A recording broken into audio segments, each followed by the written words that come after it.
Kia ora iti whanau, no mai haere mai, and welcome in to your Saturday afternoon hoops here in the one and only Stockyard out here in Pukekohe. The Franklin Bulls hosting the Hawke's Bay Horse, and of course we kick off with the Rapid League to start things off for your weekend hoops of NZNBL. Maya Williamson and Crystal Ledger Walker alongside. Crystal, welcome into the Stockyard. Yeah, I'm excited to be here. It's a great day outside. The vibes are flowing, and these squads are looking good. Watch them in this warm-up, and some of these players are looking hot. We'll take a look at the standings. Tauranga Whai sitting pretty on top, just the one loss to the Manawatu Jets. And then there you see the Franklin Bulls 4-4, so splitting hairs at 5th. And on the other page, we'll take a look at the Hawke's Bay Horse, who sit in 7th. They are 3-4 as of now. Back with their full lineup, so probably starting to glue together a bit more as the Rapid League team. Crystal. Yeah, absolutely. Now that we've seen some imports come into play and we've seen some of these locals drop back down into the Rapid League, this Hawke's Bay squad that we're looking at is very experienced with the likes of Murphy, Cutter, Ferguson in the mix. Yeah, there is that starting five. So Kobe Costley new to the mix out of Christchurch, but Murphy and Cutter, Ferguson as well, long-time stalwarts of this program. Ezra Eagle joining the mix recently as well. I mean, Jacob Murphy is the all-time Hawks Rapid League scorer. Yeah, he is a bucket if I've ever seen one. He has some hops, he can shoot the three ball, and he gets out in the lanes on defense, which gets himself going as well. So definitely one to keep your eye on today. Here is the Bulls starting five, and some more stalwarts of the program. Hughes, Saville, Kelso, Pakorangi and Otunuku. I think the name that jumps out in terms of long-standing is Peyton Hughes. Yeah, shooter, sniper, you have to know where he is on the floor. He can absolutely light it up. And then the other one you've got to put a body on is Pakorangi. He had a few starts in the NZNBL earlier this season, and he's one of those players that has now dropped back down into the Rapid League game. Let me tell me, you don't want to get in the way of him. No, absolutely not. And here we see our Chemist Warehouse head-to-head. Have a look at those stats on your screen. You can see the Hawks jump out just by a little bit in terms of scoring. And also defensively, they're able to lock teams down. And then how about that player spotlight? 2 players in the top 10 for the Rapid League scoring. Tommy Ferguson, he's only played 3 Rapid League games, but has had a great scoring output, averaging 11 points per game. He's a big body inside. And Crystal, so exciting for Tommy Ferguson. I mean, he's had a really tough start to his career with 2 ACL injuries, and he missed the whole of last year.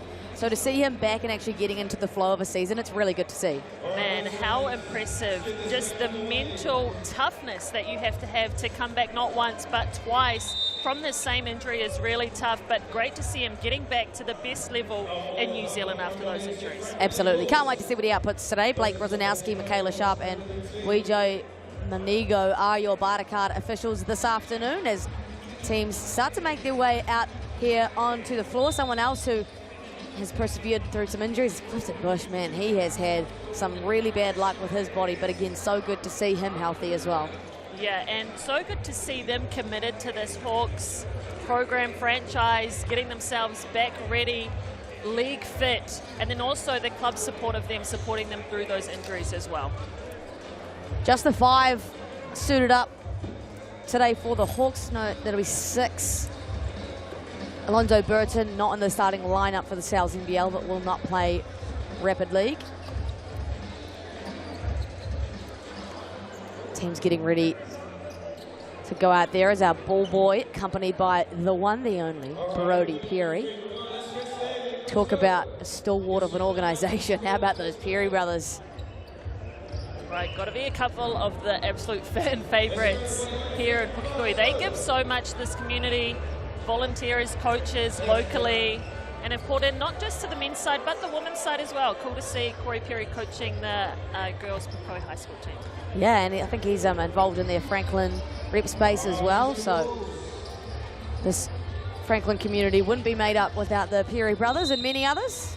And we're underway here in the Stockyard. Pukekohe putting on a show this Saturday afternoon, and it's Hawks with first possession here in Rapid League. They go straight to their leading scorer, Ferguson. Murphy, he's dangerous off a catch. Cutter, it's tipped away. A turnover for their first possession. Good hands by the Bulls on that drive. Quick 3 from Hughes. I mean, that's what Peyton Hughes does, averaging 8.5 points per game, Crystal. That man can shoot the ball, and a great answer. Kobe Cutter, he lost his footing on that, but still got it to go somehow. Great seal, early work from Kobe Cutter. And how about that pass from Murphy on the money? Yeah, absolute quarterback stuff. And a quick foul there for the Hawke's Bay. Hawks, I think that one was definitely fair enough by Blake Rosanowski. A fair bit of pace we're seeing early on here, Crystal. Yeah, both of these teams have experienced guards that like to push the pace, get out in transition offense, and have played a lot of rapid league. They know that this game goes quick. Saville gets it into Kelso. The prettiest of inbounds, but works nonetheless. Kelso floats it up, and it. Great take from Kelso. Ferguson was low in help on that drive, but Kelso with the length able to get it up and over. Great D there on ball from Saville. Eagle gets the catch. Oh, puts Pakorangi on a little bit of a slip and slide. He doesn't get the finish, but he will go to the Chemist Warehouse. Great take by Ezra Eagle. Love how he picks his moments. Have another look at it there. Right off the catch, decides to take it straight back down the middle and walk himself to the Chemist Warehouse free throw line. This is the first 20-year-olds. Previously went to Hastings Boys High School, then Dilworth for his last couple of years of education. He's going to Whitman College to play Division III basketball later this year. Saville. This is the on ball. Finds a gap. Nice. Good start here from Hunter Saville. He is so effective out of the pick and roll. Really picks his moments of when to get the ball moving or when to put his head down and go score like that.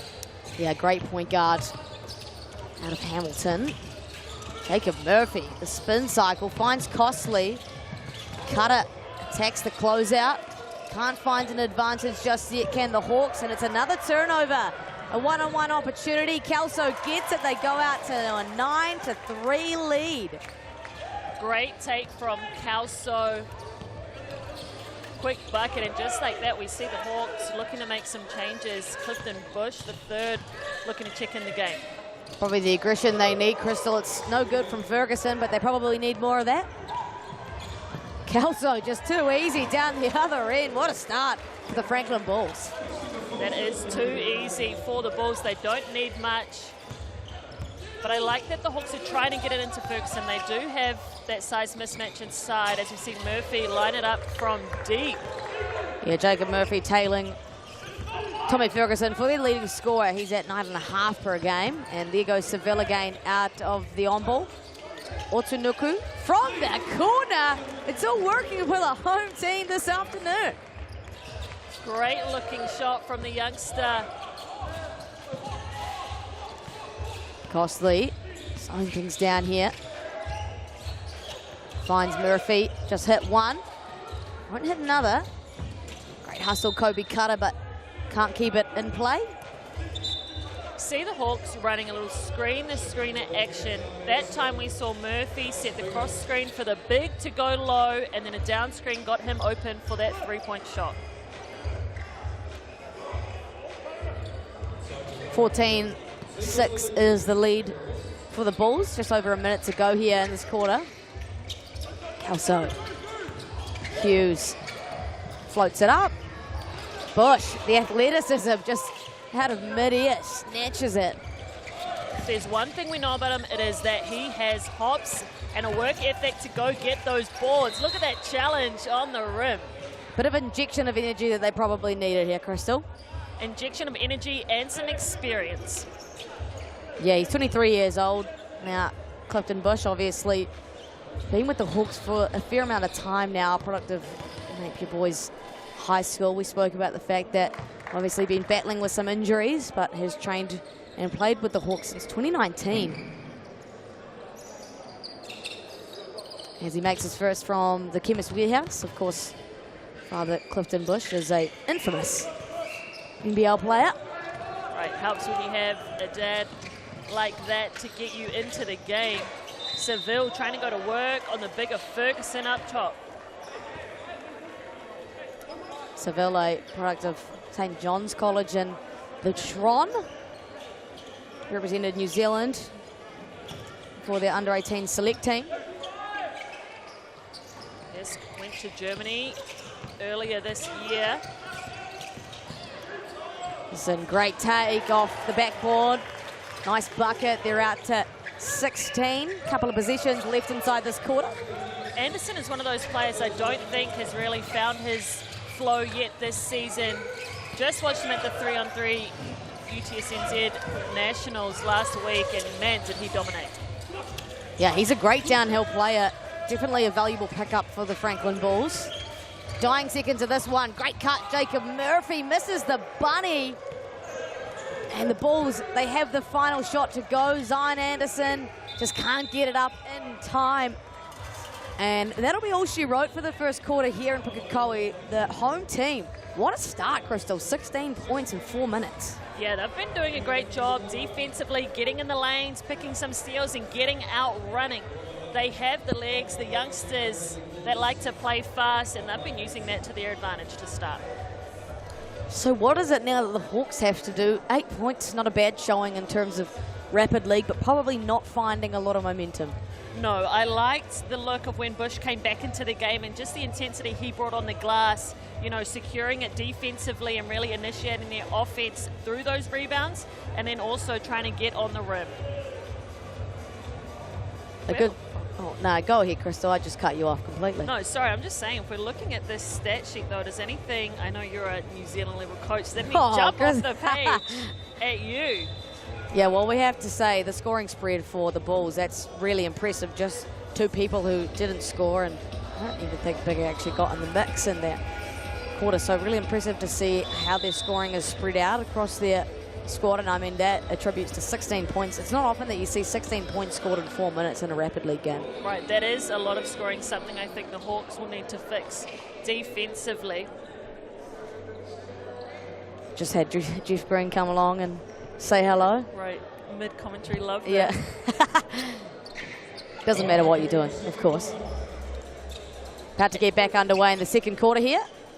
It's interesting to me how the Bulls use Bigger in these rapid league games. He obviously started 4 games earlier this season, and we've seen him just in 4 rapid league games, but he's averaging 6 minutes in this league, obviously saving his legs for the NZNBL game. Oh, runs into a bit of trouble there. Right on cue. Definitely the biggest, the strongest player on this floor here, Crystal, but yeah, I guess, you know, we spoke about this off air in terms of the size of the Franklin Bulls in the Sal's NBL. He probably provides that size that they are missing, hence why they probably save his legs a little bit in rapid league. Yeah, great point. They only have DKP really able to play that 5 center spot. As we see Peyton Hughes just step on the sideline on that baseline out of bounds play. But Bigger, he stands at 6'10", a big size advantage versus Tommy Ferguson, who's 6'7", 6'8". First offensive possession this quarter for the Hawks. Go through point guard Kobe Costley. Dealing with a lot of pressure. Great hard show. Ferguson can't exactly find the spot for Bush. Bush likes the advantage here. Works against Otunuku. Great cut. Kobe Cutter. Lovely basketball for the Hawks. I love that cut from Kobe Cutter. He's such a good role player for this Hawks team. Moves well off the ball, and that time gives the assist straight back to Bush. Yeah, and saved Bush from a pretty uncomfortable position as well. Anderson off the back rim. Has another go at it. No, he doesn't. Finds Seville, who has a look.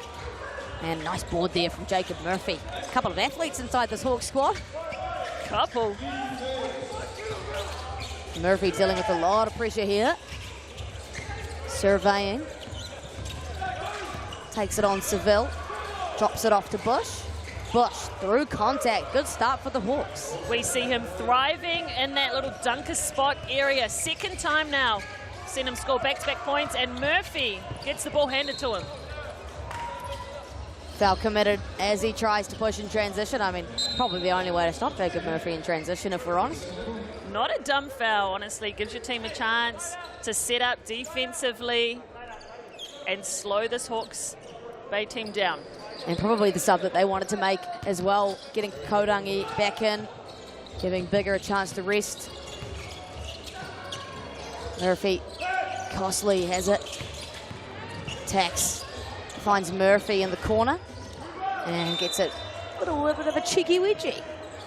Although it will be their possession. Jump ball, of course, on a wedgie, so we'll stay with the Hawke's Bay Hawks. And we'll reset to 14.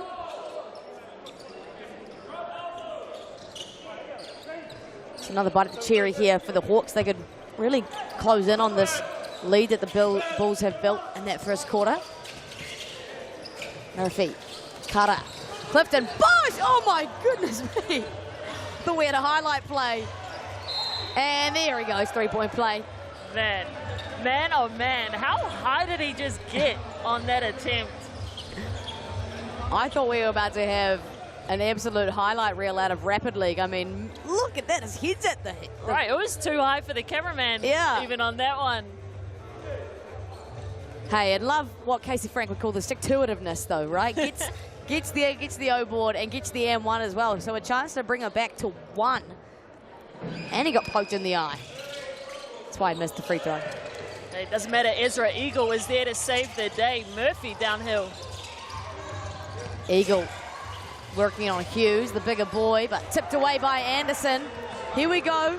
On 2 defenders he goes and draws a foul on Eagle. Just a tough passing angle on that pass by Eagle. Easy pickings for Anderson to get out and run. Anderson, like you mentioned, at the UTSNZ 3x3 a couple of weekends ago, Crystal. Yes, he played with the University of Massey. I think they ended up finishing 4th in the end. I feel like I saw a couple of compilations of him just bullying some people. Putting some people away. Similar stuff that we just saw Clifton Bush attempt. 3 points the lead now for the Franklin Bulls, closing in. The Hawke's Bay Hawks playing some nice offense this time around. Costley flies it out to Kobe Cutter in the corner. Can't tie it up, but the offensive rebound falls to Costley. Eagle works on Pukekohe and draws another foul. All of these Hawks players are so dangerous and hard to guard because they keep moving. They drift to the corners. They cut off the ball. You just can't fall asleep on defense if you're the Bulls. Eagle at the Chemist Warehouse stripe. Had some campaigns representing Aotearoa for the Junior Tall Blacks at both the Oceania and Asia Cup. A real leader from what I've heard. Yes, a real leader and a bucket getter, as we saw there. With his 14 points last game, he became just the 6th Hawks player to surpass 100 Rapid League points. Yeah, big achievement. Shout out Mike Lacey for the stats. Hughes can't connect on that one, and now a chance for the Hawks to take a lead after trailing at the end of the first. Murphy, how about that? Just misses the bunny in transition, but he's back working, and again, the pace this time coming from the Franklin Bulls. Hughes, Kelso gets the middle on ball, stolen away, and this time surely won't be a miss of a bunny. No, it isn't, and the lead goes to the Hawks. Murphy looking at his teammates sideways, almost missed that layup. But you just knew he was going to come back defensively after he missed that one downhill. And Zion Anderson putting in a shift right now, getting to the rim. Definitely has the size mismatch over Kobe Costley. So really willing to attack that downhill. Take another look at that. Nice little spin cycle. Not much Kobe Costley could do about that. No, not at all. Maybe just fell a little bit earlier. Off the back rim it goes for Zion Anderson, though. Obviously, sister Asia is part of the 3x3 Tall Ferns squad. She's in the house today watching. Actually, I can see her sitting up there in the stands. Oh, she is too. Yes, and a member of the Northern Kahu franchise. They're quite the basketball family. As we have our BNZ player timeout, our first one of the game. You can scan that QR code for your chance to win tickets to the big game. 5,000 available for your school, friend, family, community, and sports groups to head along to a game. would recommend, Crystal. These NZNBL games, man, they put it on. Absolutely. I mean, the dunks, I know they look good on your screen, but seeing them in real life is another experience. And get out here to Franklin, man. It's a good time over here. Good DJ. Yeah, youngest DJ I've ever seen. Costley has a go at it from downtown. His offensive rebounds are stacking up for the Hawks and putting the Franklin Bulls on the back foot. That foul's going to go against Kelso. And that is going to be bonus. So to the Chemist Warehouse stripe, they go.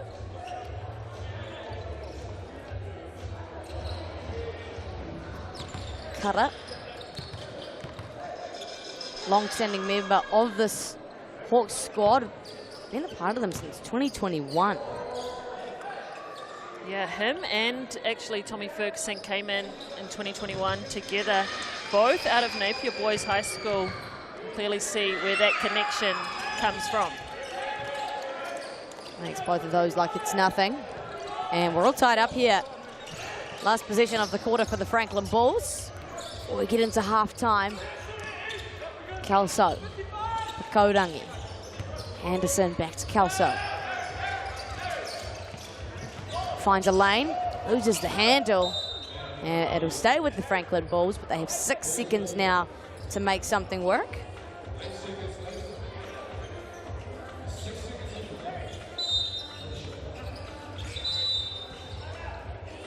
And the BNZ play timeout is now called for by the Franklin Bulls. So again, a chance to win your ticket to the big game.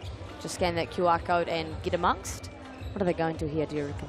Yeah, well, there's 2 things you look at. You either go where your advantage is, someone that's got the hot hand, or you attack, you know, potentially some of the weaknesses of the Hawks. Don't know if I'd run maybe a misdirection type play for Hughes to get off a 3, or go to the hot hand and Anderson, who's been getting downhill at ease. Yeah, we'll be good to see Hughes a little bit more involved. He's only put up 2 shots today. Obviously, the scout on him is very well known. By this point, he's put on some torturous Rapid League performances in 2025. I'll go to Kelso. He wants to go himself. Finds Anderson, like you said. Anderson on the buzzer. Makes it count. Oh, and there was a 2-second difference in the clock. Yeah, we're going to have a corridor about this, Crystal, because the Bulls, I mean, the Hawks, they need their possession too. And our referees will have a chat about it. Potentially, there was a game delay that I saw Blake Rosanowski calling.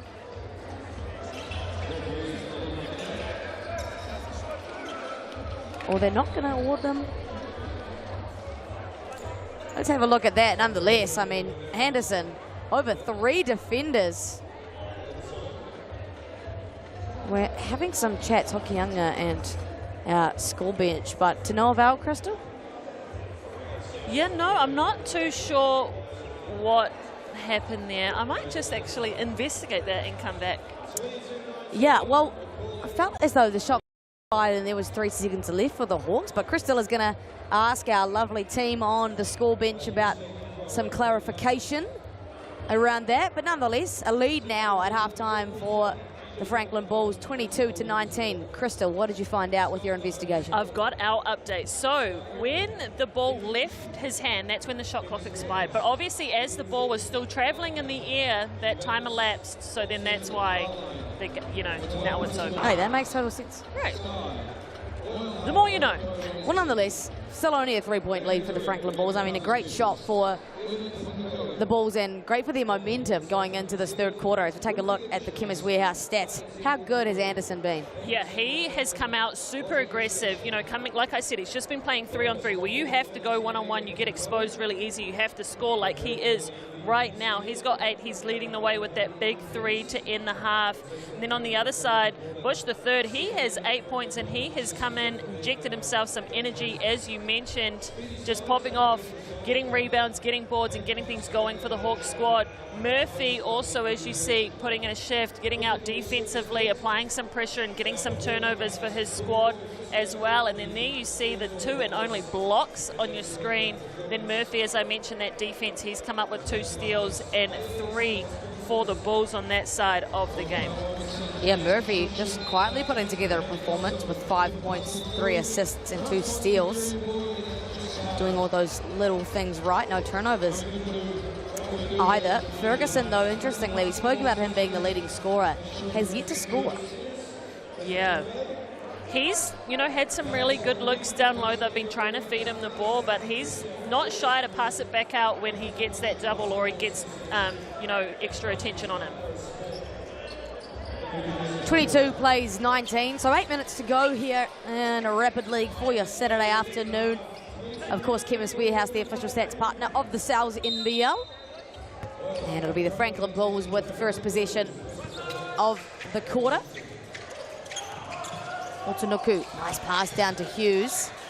Goes back out to Kelso, who attacks Bush. Tried to float it over to Bigger, but that's a great defensive position for the Hawks. It is, and you know, I like that he's trying to feed Bigger, who has the size. Wow, athletic from Murphy in there. I like that he's trying to feed Bigger, but he also has a good rebounding position if he had taken that shot. Eagle with the 3. Held up the Sally as well, Crystal. He's excited about that one. He's there, pow, pow. He's an energy guy, Eagle. Needed that one, and we're back tied up. Now the Bulls lack a bit of momentum, and they give up a treble. Kelso, no arguments about that one.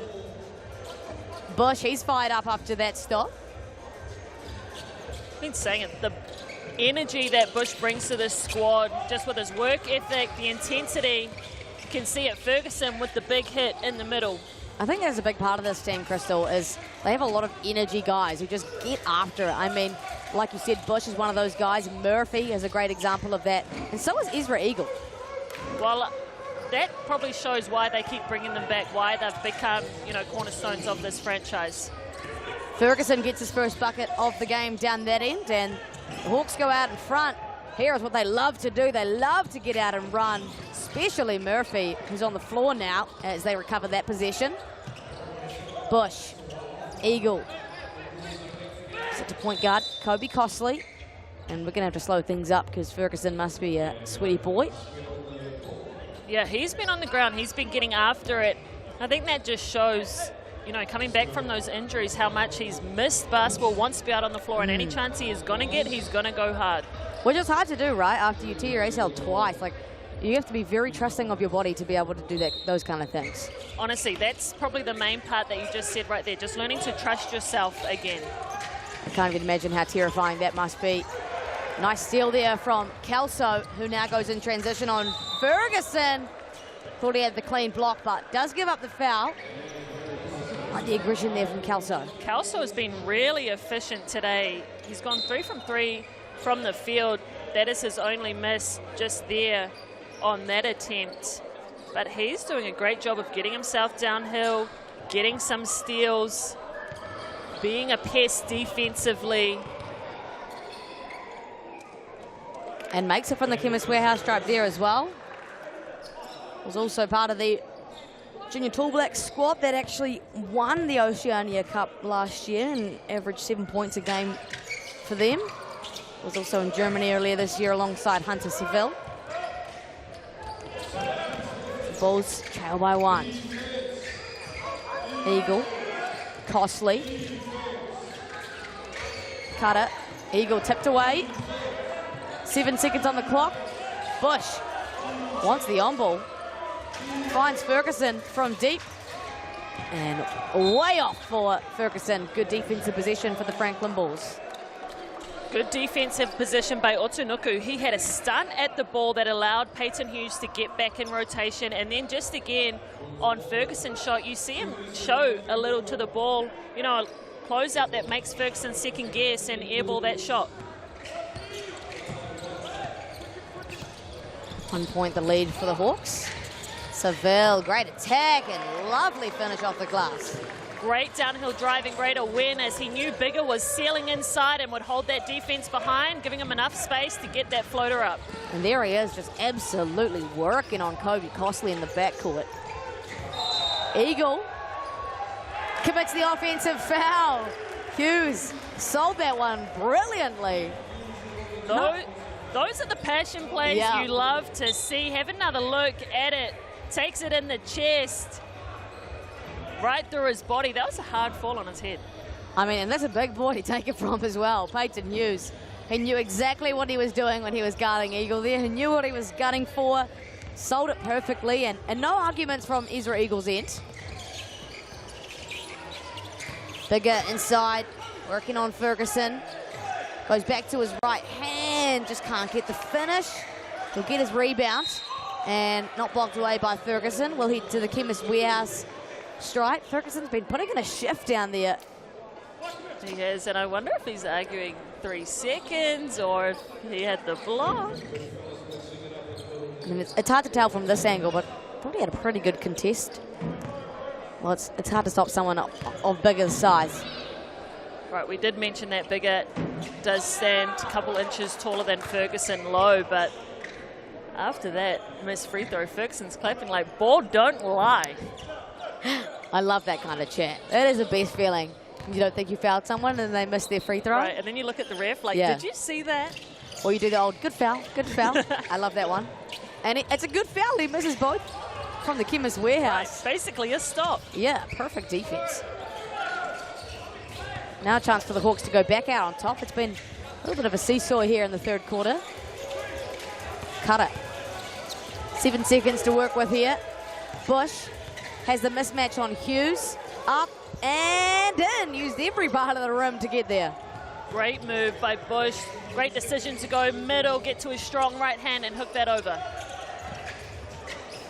Bigger. It's Seville again. So good out of this on ball.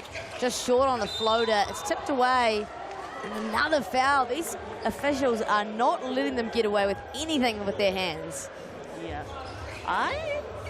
That one was, yeah. Yeah. I'll leave that there for you to decide. You can see it on your screen.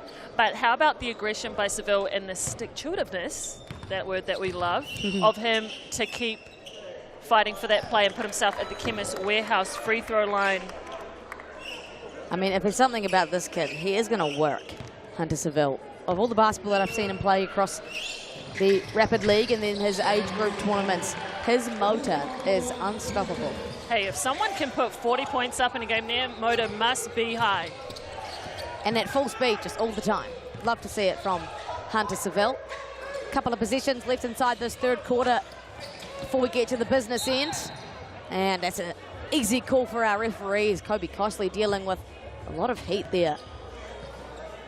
So they'll get 14 on the clock.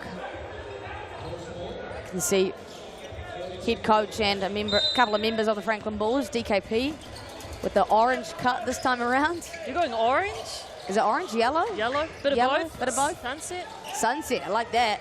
Eagle, he's hit one and hits another. He's into it. Same Sally, same shot. Now the comms down the other end. Guarding Bigger. I love his communication out of these on-ball screens. He's talking hard, whether it's a switch, he's hard showing. Calso with the tough shot. Love the hustle there, Kobe Costley. I think he tried to call his BNZ player timeout. But nonetheless, we do head into the quarter break, and the Hawks are on top this time around. A good third quarter from the Hawke's Bay Hawks. They lead by 2, Crystal. Yeah, they've just come out with a different type of intensity and intent to move the ball around the floor and make the Bulls' defense work and guard them for the full shot clock. They're also pounding the ball inside to their bigs, who have somewhat of an advantage against anyone except Bigger. Yeah, so after the first quarter that Franklin had 16 points, it's really slowed down for the Bulls. 6 points in that second quarter and just 5 in that third. So the offense has really started to slow for the Franklin Bulls, Crystal. Yeah, it has. It's interesting to me that the bigs for the Bulls have not scored in terms of Bigger. He's sitting on a donut, and as well as Pukekohe, he's also yet to score in this ball game. We'll see if they hold them scoreless for the rest of this Rapid League matchup. And how about that for the Hawke's Bay Hawks? Clifton Bush, 10 points, and an efficient 10 points as well, just the one missed shot. Yeah, 10 points, 2 rebounds, and we've been saying it, a lot of energy. He's drawn 2 fouls out of the Bulls' defense as well. Ezra Eagle following closely behind with 9 points. 9 points, 2 assists. 2 rebounds, and of course the 2 threes. 2 from 2, 100% from deep. Anytime he's standing in that spot, give the man Give him the ball. Hot hand. And I want to see a different Sally though. You know, I want to see him do something else. No, got to keep it the same. 3rd time's the charm. Last quarter here for your Saturday afternoon Rapid League here in Pukekohe. It's a nice first possession here for the Hawks. They go to trusty Clifton Bush, and he gets his 12th point of the matchup. That matchup's just too small. Seville on him in that high post. Easy rip for Bush. 2-possession game now. Franklin Ball's on the back foot. Murphy, I was going to say, lucky to get away without a foul there, but...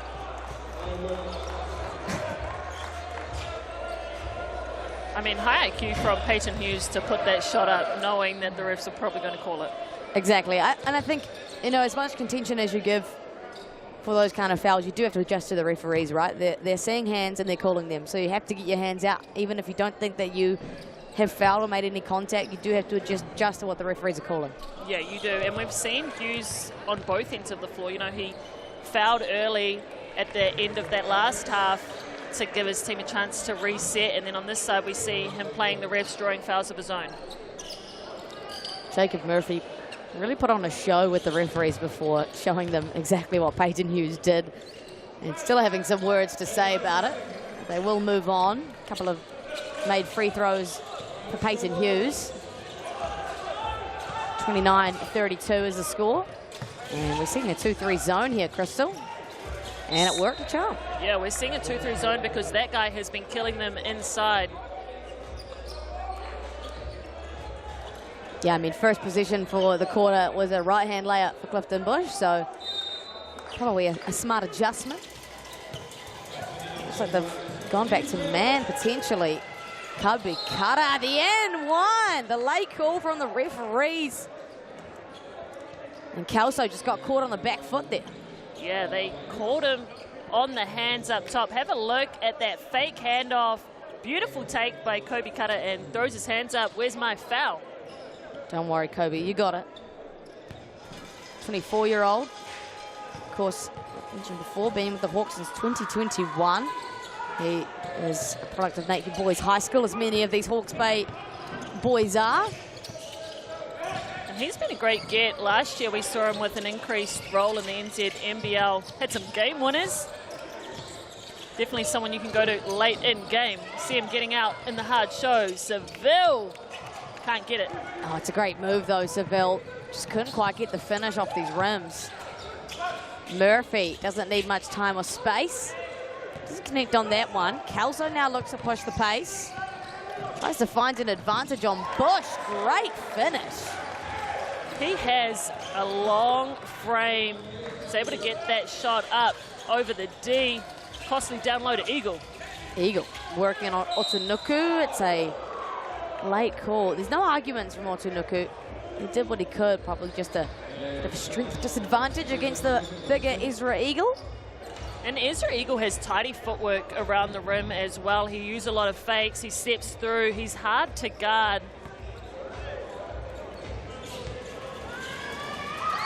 There he is at the Chemist Warehouse. Bit of noise out of the stockyard from the crowd. Starting to build here. First time in this gym, and I'm loving the noise already, Crystal. Yeah, they've got the cowbells going. Yeah, I love it. 2 made free throws there from Eagle. Goes back out to a 2-possession game. Pakodangi back in the mix. Haven't had a lot of offensive looks for him.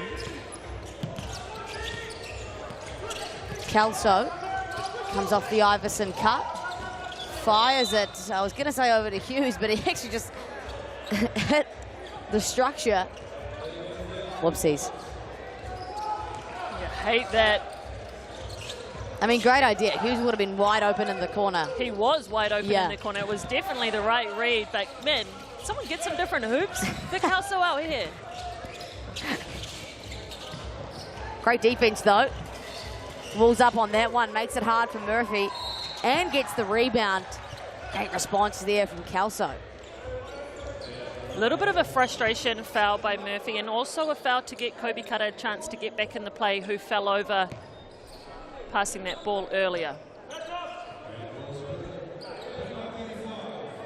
2 minutes left in this one. Still anybody's game. Of course, still 2 possessions decided after that turnover from Bulls. Probably do want to convert on this possession to avoid it getting out to any more. Seville, Anderson, got Eagle on him, and he just got in there with his hands. I think that will be on, it's on Jacob Murphy actually on the reach. And I think he says he had to get him. Yeah, he definitely knows that's the right calls on. Anderson with that long reach, low pickup, easy call for the refs to see Murphy reach in on that dig. And makes a count from the Chemist Warehouse, Zion Anderson. Much needed position for the Franklin Bulls.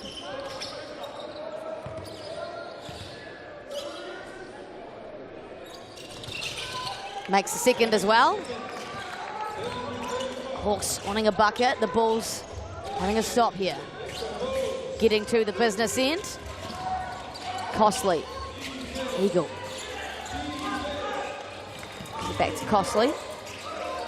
Murphy wants to attack on Seville. Gets the on ball from Eagle. Tipped away, Seville. Dying seconds here. Murphy floats it up and in. Great move from Murphy. Great move for Murphy and good pressure up the court from Kobe Kata. Kelso gets that over.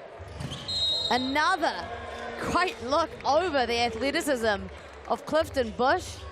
Led to the Chemist Warehouse, Harry Kelso. 2 very important free throw attempts coming up. He's done a great job of breaking his player down one-on-one in transition and blowing by them. Look at it again on your screen there. And then just puts it up high enough on the glass to avoid the block. That time we see him knock down his first Chemist Warehouse free throw. 1 more to come here. You can just see Clifton Bush just can't help himself. You know, he just wants to get at that ball. Well, when you know you have someone athletic like him that likes to get up and block shots, you know, you play to that as well. Hawks still the lead, but very slim. Important possession here. They go through Murphy, who can't find a lane. The Bulls now, they commit a foul. Do the Hawks again. Murphy is everywhere. And Kelso will go back to the Chemist Warehouse strike. Yeah, have a look at Murphy. A lot of traffic around. Hard shot through 3 Bulls players. And not the foul you want to give up if you're up by 3 and you want to send them to the Chemist Warehouse. Yeah, and especially not the guy that you've just seen knock down 2 free throws. Yeah, Kelso having himself a good day today, Crystal. A great day. Kelso averaging 5 points per game. Today in the double digits. Yeah, 12 points for Harry Kelso. And now the Hawks only lead by 1. All the Bulls need is a stop and a bucket, and they regain the lead. They go through Eagle. Great cut, Cutter, and it's a turnover. They're saying it came off the Bulls. Well, the refs got a chat about this one. It didn't look like it to me, Crystal, but the Hawks clearly think they know something. And it is going to be Franklin Bulls' possession. Yeah, WJ had something different in mind up there, but he's been overruled. It will go back to the Bulls. But just these passes, the cut is the right idea. I see what they're saying about it coming off Kelso's leg, but then I must say Kobe Kata touched it after that. Important possession here for the Bulls. Down 1, but the momentum in their favor. Hughes can't knock down the triple. Seville, Pukekohe. Pukekohe, no. Massive rebound for Costly and a foul. Going the other way. Couple great looks by the Bulls. They had the Hawks on the back foot flying around. Just couldn't put it away. Yeah, unfortunate. Two really good looks, like you said, Crystal. Peyton Hughes, wide open triple. And another one from Pukekohe. Now it's Eagle at the Chemist Warehouse this time around. I mean, you want that shot for your shooter, Hughes. Pukekohe, we know he can knock down the three, but he's been cold this game. Maybe, you know, an up fake and drive at the rim might have been a better look for him. The refs have been calling everything. Nonetheless, we'll see what they have in store these last 35 seconds. Yeah, well, I mean, still a chance regardless of however this free throw goes for Ezra Eagle. Game still very much in contention. Right, both teams still with their BNZ player timeout for this half as well. Nice clutch free throws there from Ezra Eagle. Big possession here for the Bulls. Pukekohe knows better. Seville uses the on ball. Can't find the step. Finds Kelso in the corner. Is short. And that might just about do it. And will foul Murphy. So again, Crystal, a great look for the Bulls. Yeah, it is. Kelso, he's had the hot hand. But the Hawks just doing a really good job right now of securing the ball, getting those rebounds. Murphy unable to put that free throw down. I mean, keeps the door slightly ajar. In this rapid league, he's been averaging 92% from the free throw line. And lucky he made that because the Hawks were stopped from coming in to rebound. Yeah, makes the second, so the Bulls forced into use their BNZ player timeout. Of course, you can scan that QR code for your chance to win tickets to this season's games. There was 5,000 available thanks to this BNZ initiative. So scan the QR code and pop in your details for a chance to win. I mean, there's still a slight chance for the Bulls, but they're going to have to get a bucket quickly and then get a stop or a foul and then get a bucket again. So it's a tough ask. Yeah, it is, and it's tough when you have to draw up a play, no whiteboard or chance to really reset. And it's going to have to go a lot quicker than this if they want to get a look. They go into Anderson, who won't make it count, and that'll be all she wrote for the Hawke's Bay Hawks, who battled hard to bring this game back, and eventually, Crystal, they came out on top 40-36. Yeah, that was a solid effort. They won the battle on the boards. They were getting it done inside. But how about Ezra Eagle? 13 points leading the way for the Hawke's Bay Hawks. So the Hawks, they move to 4-4. The Bulls go to 4-5 as we take a look at the leader for the Hawks is Ezra Eagle, and for the Bulls it's Harry Kelso, who had a very impressive game. Anderson as well with 10 points. And then, I mean, Kobe Costley, 5 rebounds, the shortest player on the team. And the biggest one coming right at the end when he got the defensive rebound and the foul.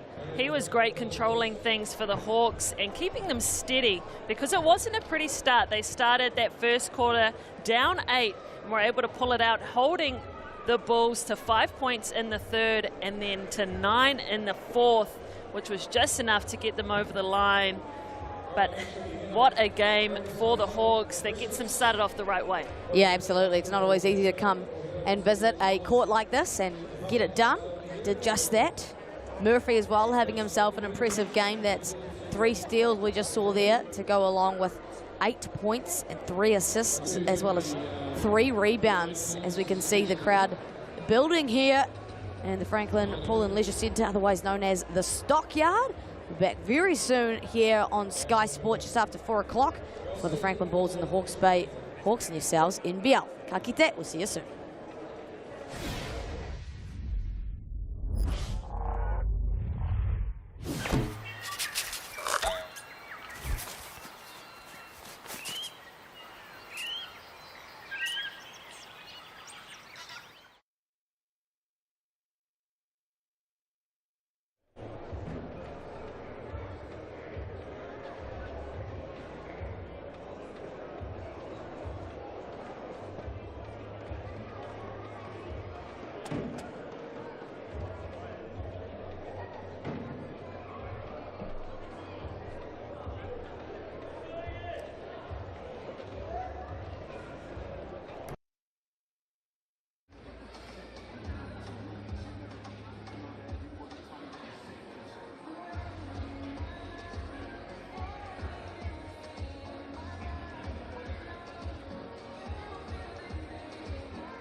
Kia ora iti whānau, no mai, haere mai, and welcome in Sal's NBL for your Saturday afternoon. The Franklin Bulls hosting the Hawke's Bay Hawks here in the Stockyard, of all places, to kick off your weekend of Sal's NBL hoops. Maya Williamson joined alongside Tulfer and Crystal Ledger-Walker.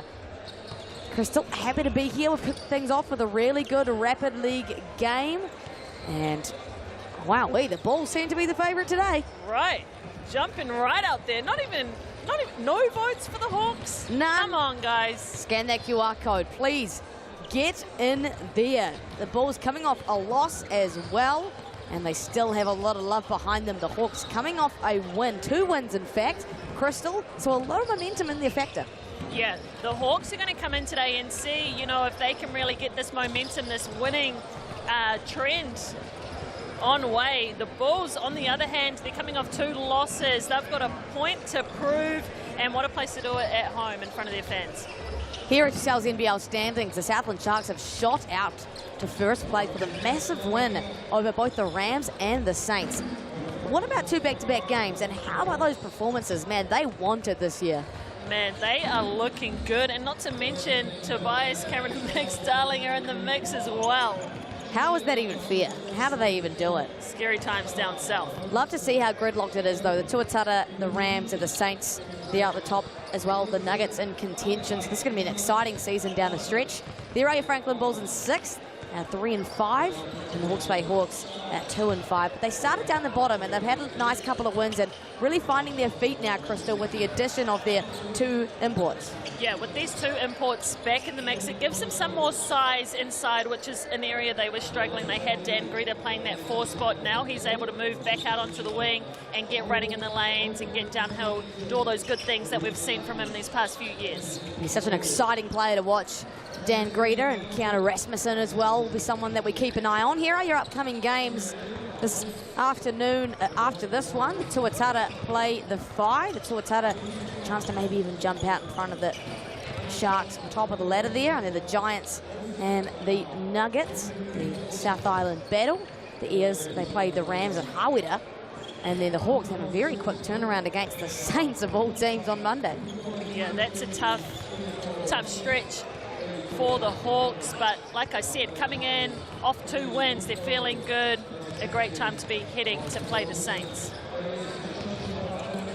Here is Keanu Rasmussen, who had himself an absolute ball game against the Giants, a 39-point career high. Take a look at the starting 5. He's joined by Greta, Ball, and their 2 imports, McLaughlin and Jetta. But yeah, you were on that game that Keanu Rasmussen had himself a game. Talk to us about that, Crystal. How?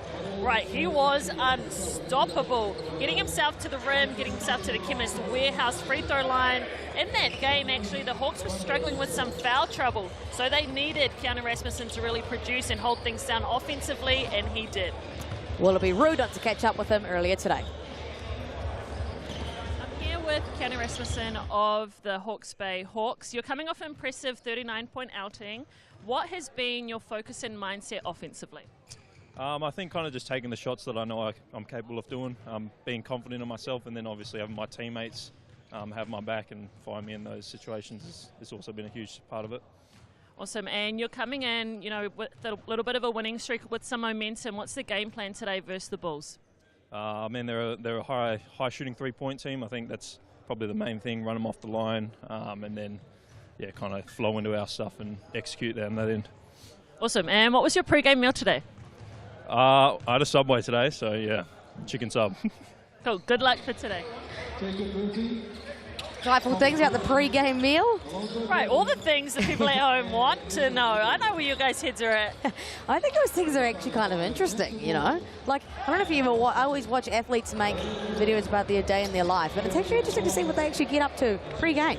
Yeah, it is, and the different routines and superstitions that all these players have, and it's just another great touch point. I mean, if you're a Keanu Rasmussen fan and you're wondering what it takes to put 39 points on the board, there you have it, a chicken sub at that. A chicken sub is the key to success.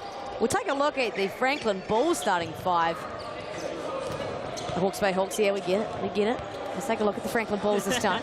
Carter, Boyd, Witt, Robinson, and Kelman Porto.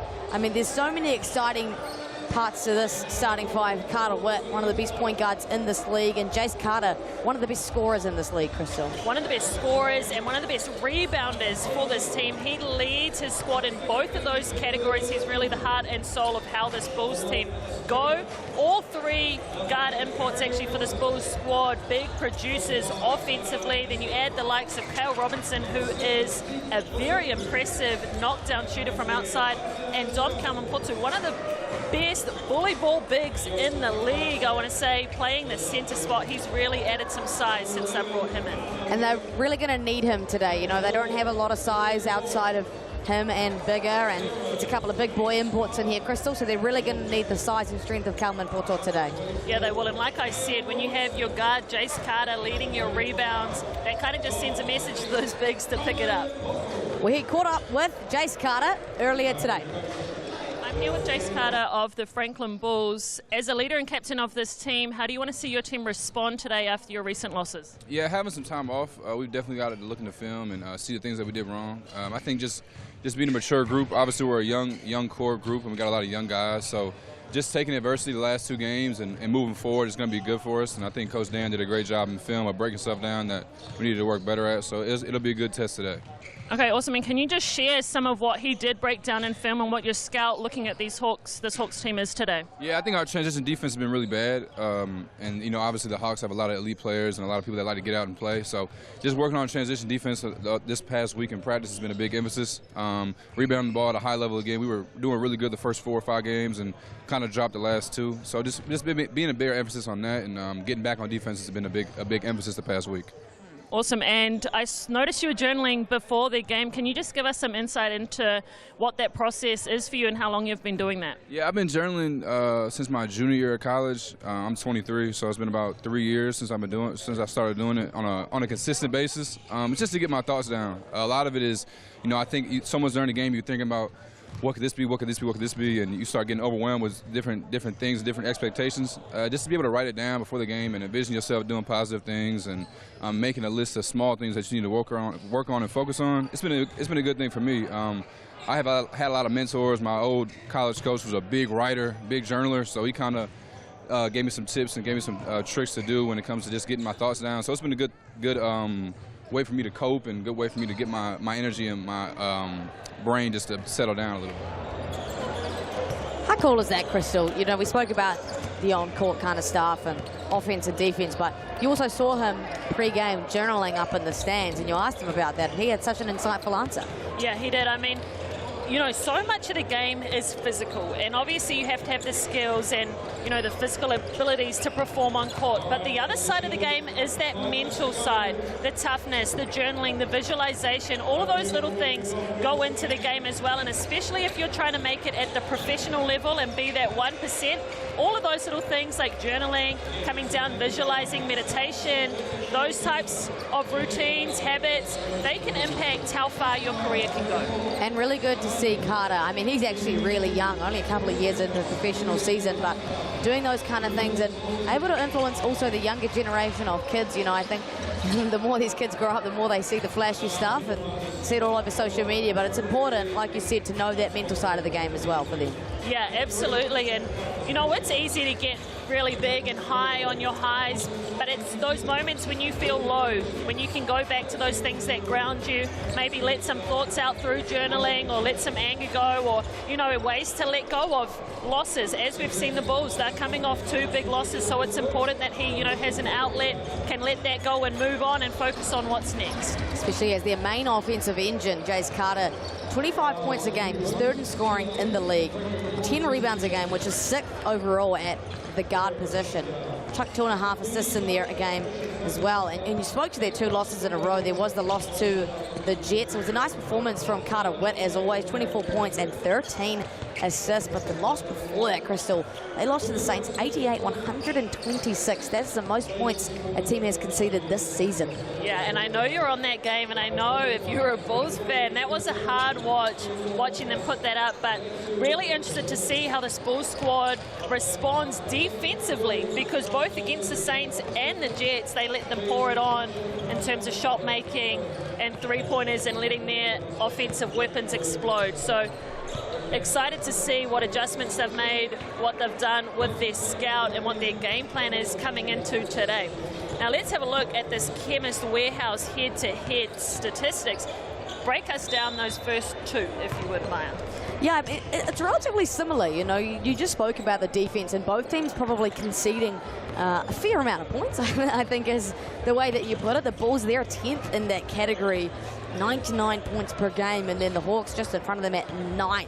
So allowing a lot of points to seep in, but on the other end, scoring a lot of points themselves as well. So this might be a high-scoring affair, given, you know, I guess you could say a lack of defense. Right, and it always changes with the different matchups, and we're still early in the season where those statistics, you know, are going off who they've played as well, and a lot of teams have had harder matchups than others. But how about that last player spotlight? We see Jace Carter and Keanu Rasmussen, absolute offensive weapons. Jace Carter can get up here as the Hawks. We've seen him throw down some dunks. We've also seen him getting some blocks. How about Rasmussen? 39 points. He's coming into today on a heater. He is going to be circled at the top of the scout for the Bulls squad. Oh, absolutely. And it's not just that 39-point affair, right? As we see the Hawks getting a little bit more love now after that initial Your Shot Top Vote poll. Scan that QR code and get amongst. But Crystal, Keanu Rasmussen averaging 22 points a game. He's been a massive offensive engine from them and doing it at 55% from the field. I mean, he is their leading scorer alongside Dan Greta. So they're going to be two to really watch here.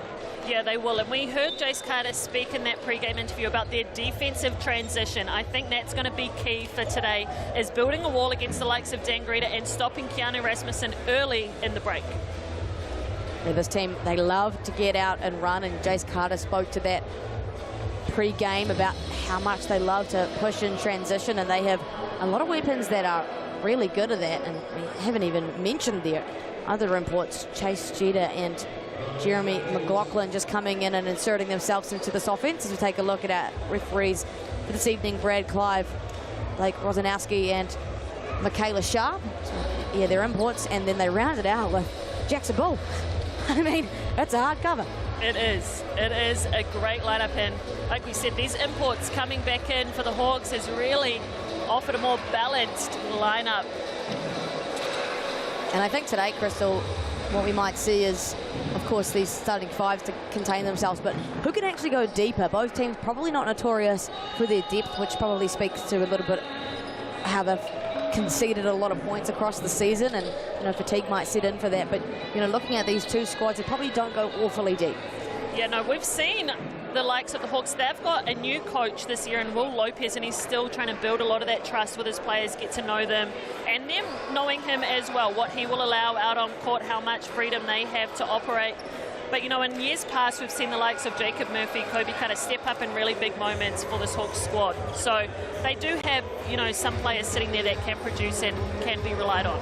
Yeah, would love to see them utilised for sure tonight as we are getting underway. A little bit of a delayed start here in the Stockyard after a long Rapid League game. It was almost 50 minutes for a 16-minute game. He's got our little ball guy out here, the Curry get up, ready to go, of course, accompanied by stalwart of the Franklin Bulls community, Brody Perry. Crowd starting to build here in the Stockyard, the Franklin Pool and Leisure Centre. They really put it on out here, Crystal. They do. They've got the vibes going, the DJ's pumping. Everyone's coming out on a Saturday afternoon. And there we see the shot of our ball boy. Crocs are in sports mode. He's ready to go.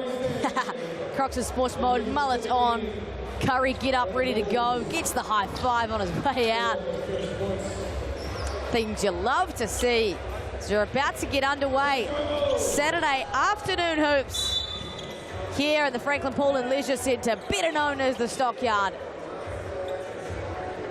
And we are running away. That's the longest jump ball I've seen all season, but Jackson Ball, point guard duties to kick things off for the Hawks. Where do they go for their first possession? Jetta working on Tom Kalman-Porto. Rasmussen, 39 points against the Giants. He finds Greta in the corner. No, stepped out of bounds. Turnover on the first possession for the Hawks. Good idea from the Hawks to clear out that side and let Rasmussen get downhill. But the Bulls did a good job of packing the paint, forcing him out of bounds on that look. Boyd with the first look for the Bulls. Witt all alone. Dangerous scenes. And he knocks it down to kick things off for the Franklin Bulls. And the fans will take a seat. That's why they love him. Witt, not just a passer, a scorer as well. He gets himself going early. Ball over the top to Jeter. Oh, okay. A humble little dunk to kick things off. Humble little dunk from the big man. Yeah, he's got some good size. Definitely the advantage over DKP. Robinson floats it to Carter. Just misses the attempt on the pass. Ball. Greeter doesn't even hesitate. They're just a little Spider-Man. Yeah, I like that. 3-point Sally. I like that, Sally. Got some passionate squads in the house today. Witt. To DKP. DKP. Rejects. And works on Jeter. Has no advantage. It's almost a turnover. He's going to have to put it up. It's too long. And this is where the Hawks love to work. Greeter. Ball. Rasmussen. Finds ball. Greeter in the corner. Has the step on Carter. Dumps it off to Jeter. No, he doesn't. Tipped away by Boyd. Great hand by Boyd and rotation to help the helper down low. Able to get his hands on that bounce pass. Still plenty of time to work with here. 9 seconds. Ball pressured by Boyd. 3 seconds on the shot clock. He's going to have to make something work. That's within his range. Oh my gosh. What the heck? He's laughing. The Hawks are Yeah. laughing. We saw him do it in the warm-up. He had a few of those. DKP on the roll. Good on the right. That's a great answer for the Bulls. It's hard to come back when they hit a shot like that, but that's exactly what they need. Keep it within 3. Yeah, we know Jackson Ball can do that. He can get on a heater. Great find to Rasmussen waiting in the wings, and that one's too long. Witt now, really good with ball in hand. What can he create? Floats away and hits every part of the rim to finish. Really like that take from Witt. Gets into the body of Rasmussen and then has the hang time to put it up on the glass away from any shot blockers. It's an aggressive scoring start here from Witt. Rasmussen fires it over to Ball. Ball decides to shoot that instead, and back-to-back triples for the younger. Man, you have got to know where he is. We saw Boyd switch off of him on to the guard coming high, force that rotation, left ball open on the 3. Boyd can't respond. Nice hustle there from Carter. Really puts a lot of work on the offensive glass and it's kept in the possession of the Bulls. Witt floats away and one on the mid-range jumper. How about that? Carter Witt goes for 17.5 points per game, and look at the midi pull-up from that left knuckle. Shot is good. Witt is looking good to start this one. 7 points of the Bulls, 9. Crystal attributed to Carter Witt, who also is the league leader for assists. He is running away, leading that assist category. Over 10 a game. 5 games he's had 10 or more assists. Ridiculous. That is ridiculous. That's when you know it's not just start of the season antics. That is genuinely who he is. Nice pass fake there from the big man inside. Works on DKP. Great cut. Rasmussen and tipped back in by McLaughlin. Good follow by McLaughlin and great off-ball movement by Rasmussen. DKP doing a good job of holding his ground down low. Witt up top. DKP. Boyd. Nice little pull-up. Blocked away by Ball and kept in bounds by Greeter. Way to read the scout. He knew Boyd was a left-handed shooter, able to get a piece of it.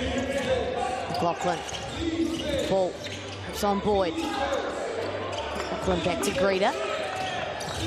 Greeter. The infamous tongue out. And off the back rim, falls to the hands of McLaughlin. Another bite at the cherry here for the Hawks. Greeter, oh, a snatch. Great change of direction. Greeter can't get the M1. Great take though. I like that little snatch move from him, getting himself downhill to his right. Have another look on replay. Quick behind the back, hang time, putting the ball up on the rim. Greeter doing Greeter things. I mean, that is just textbook Dan Greeter. Such an athlete. As a 28-year-old, he is in his second season with the Hawks now. It was so exciting to watch. Definitely was in MVP talks last year. And he's back, averaging 22 points a game, just under 11 rebounds a game. That's 4th best in the league. As he misses both from the Chemist Warehouse. Uncharacteristic. Yeah, he is not happy about those misses. Relentless work rate. Sure, we'll see him respond here. Now guarding Witt, who likes that spot today. Carter Witt is having himself a game. Like that from Carter Witt. 3-level scorer. He can knock it down from 3. He can get to his pull-up and attack the rim. Greeter. Great defense from Carter. McLaughlin, too long with the left hand. Carter now wants to get a piece of the offense himself. Has yet to get going so far. Witt pulls it out.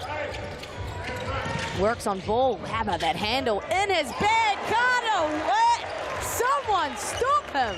It does not matter what spot right now. That guy is hot. Little punch stop to get himself into his midi. 12 points of the Bulls, 14. All go through Carter Witt. McLaughlin, great answer with the left hand. McLaughlin just went to work right then. Liked the matchup on Robinson, demanded the ball down low. His first quarter has sprinted away on us, 15-14 lead here for the Hawke's Bay Hawks. Robinson, great shot fake, gets into his look. Bigger, the big man, contesting the offensive rebound, and it'll be Hawks' possession. I like that defense from McLaughlin. He stunted at Carter Witt, making him pick up that dribble, get the ball on. We've just seen Carter Witt knock down 3 middies in a row. That's the way to make the Bulls do something different. I mean, there's really been not a lot of offense produced from anybody else to start things off. Jace Carter, their leading scorer, has been really quiet, hasn't even taken a shot yet.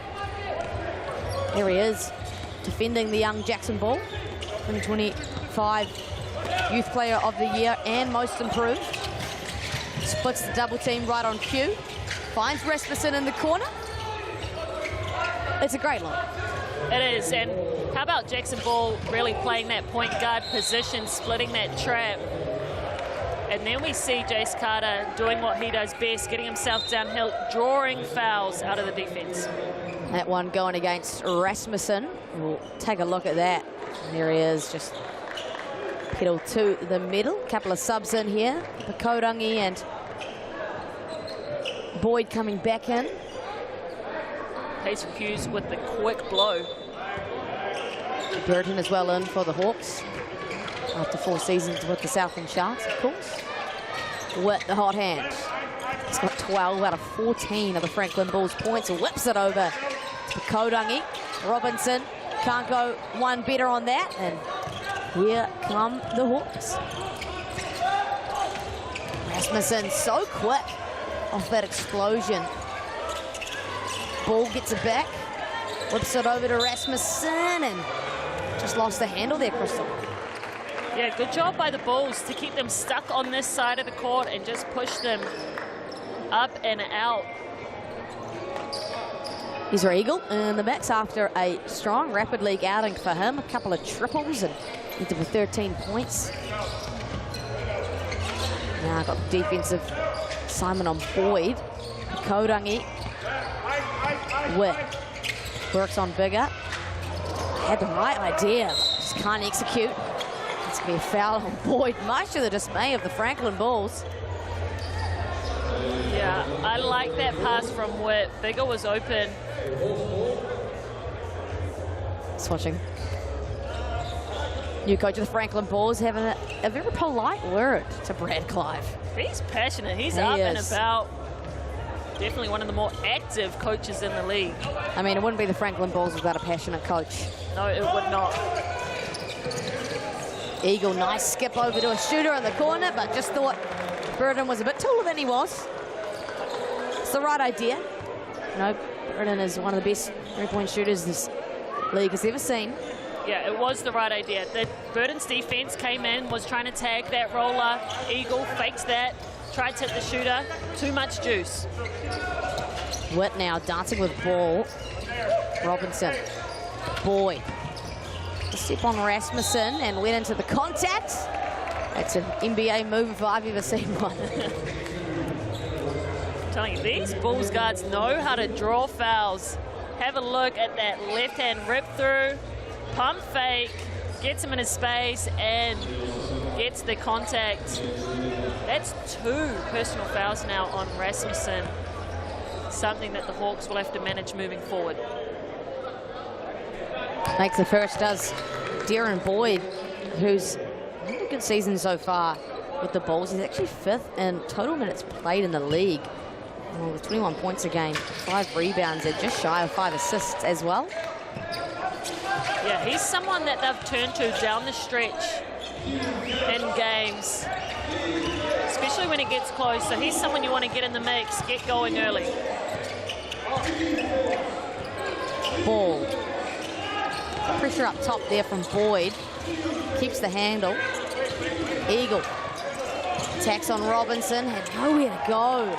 Here come the Franklin Bulls. Boyd, a lot of contact. Yes, there's a foul call in there. I was going to say there are bodies everywhere. But most alarmingly, Jackson Ball on the floor. Just took a hard hit. Yeah, you don't like to see that. No matter who it is, people go down. But how about that pass back from Witt to Boyd? All 3 of them on the floor. Ball potentially just hit where the sun doesn't shine. Boyd, 3 bodies jumping at him. I mean, if that's not gravity, I don't know what is, Crystal, because that's just one way to stop him. And unfortunately, I think Greta actually got ball. I mean, all ball. It looked good up top. Yeah, it looked good up top, but definitely. Yeah, he got both ball. He got the ball and he got Jackson Ball on the way down. But Jackson Ball has responded, and I'm going to see a timeout here for the Hawke's Bay Hawks. First one of our ball game, as the Bulls have gone out to a 3-point lead, and you know, a couple of offensive possessions gone away for the Hawke's Bay Hawks. So probably why they need to just chat some things over. Yeah, and to me, you know, they have Ezra Eagle out there playing the guard spot, and rapidly we saw him playing in that 4 position inside, really operating in there. So showing his versatility, potentially moving him out to that 3, seeing how he can operate out there. But also just Rasmussen on those 2 personal fouls. That's something, you know, you want to sit with your team and talk about taking that main scorer out of the game. Where else can we get the ball and get some points on the board? Then something, sorry, the last thing that they'll be talking about is the 4 team fouls that they're on. They're in the bonus. Yeah, absolutely. And, you know, jumping at the ball as well, that's some things that coach always teach. You got to stay on the ground, leave the ground second. And you got 3 guys jumping at Boyd. You got Rasmussen jumping out at Boyd as well on the shot fake. So definitely some things to chat over for the Hawks. Still in contention. I mean, 3 points is the deficit, but you don't want it to get out any more than that. Carter Wood has slowed down his scoring, but still has 14 of the Bulls' 18. Yeah, he's actually taking a break with Hunter Saville back out on court, who did a pretty good job of controlling the game in rapid for his squad. Comes off the pick and roll really nicely and gets the ball moving well for his team. Maybe hard to see some energy from him defensively as well. Has the Jackson Ball assignment.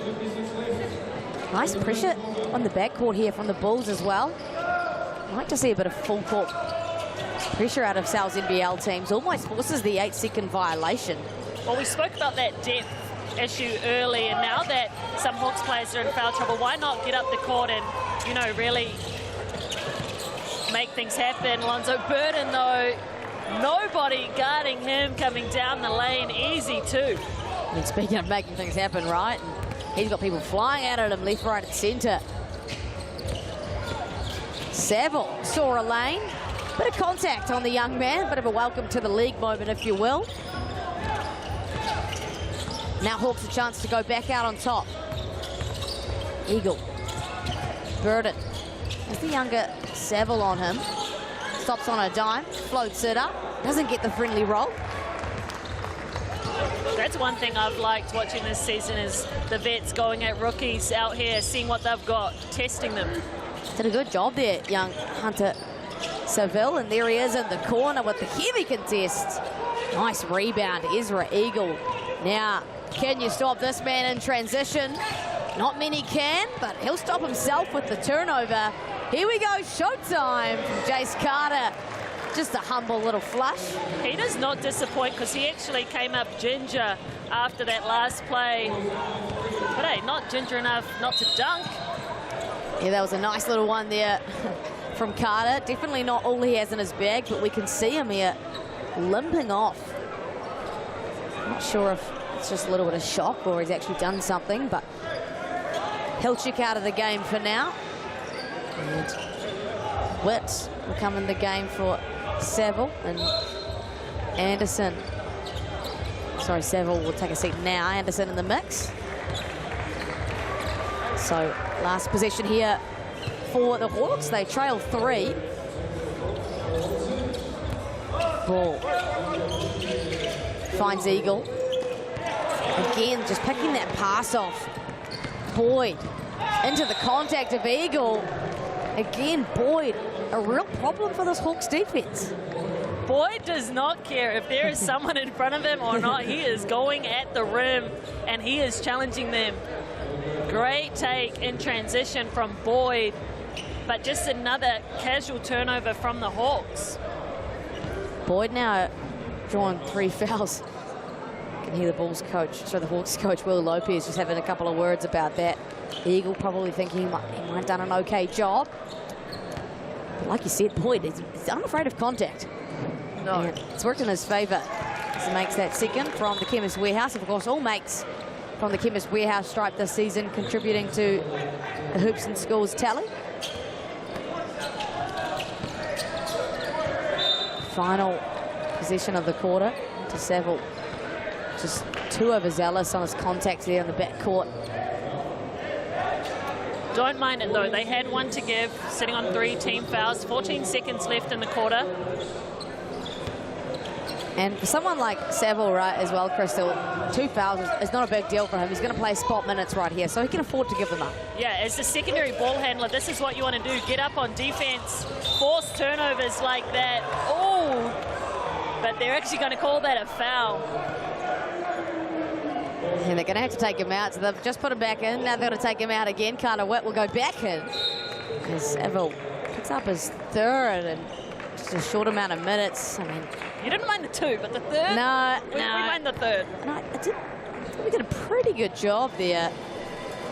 Nonetheless, ball at the Chemist Warehouse, and there's a ball don't lie moment.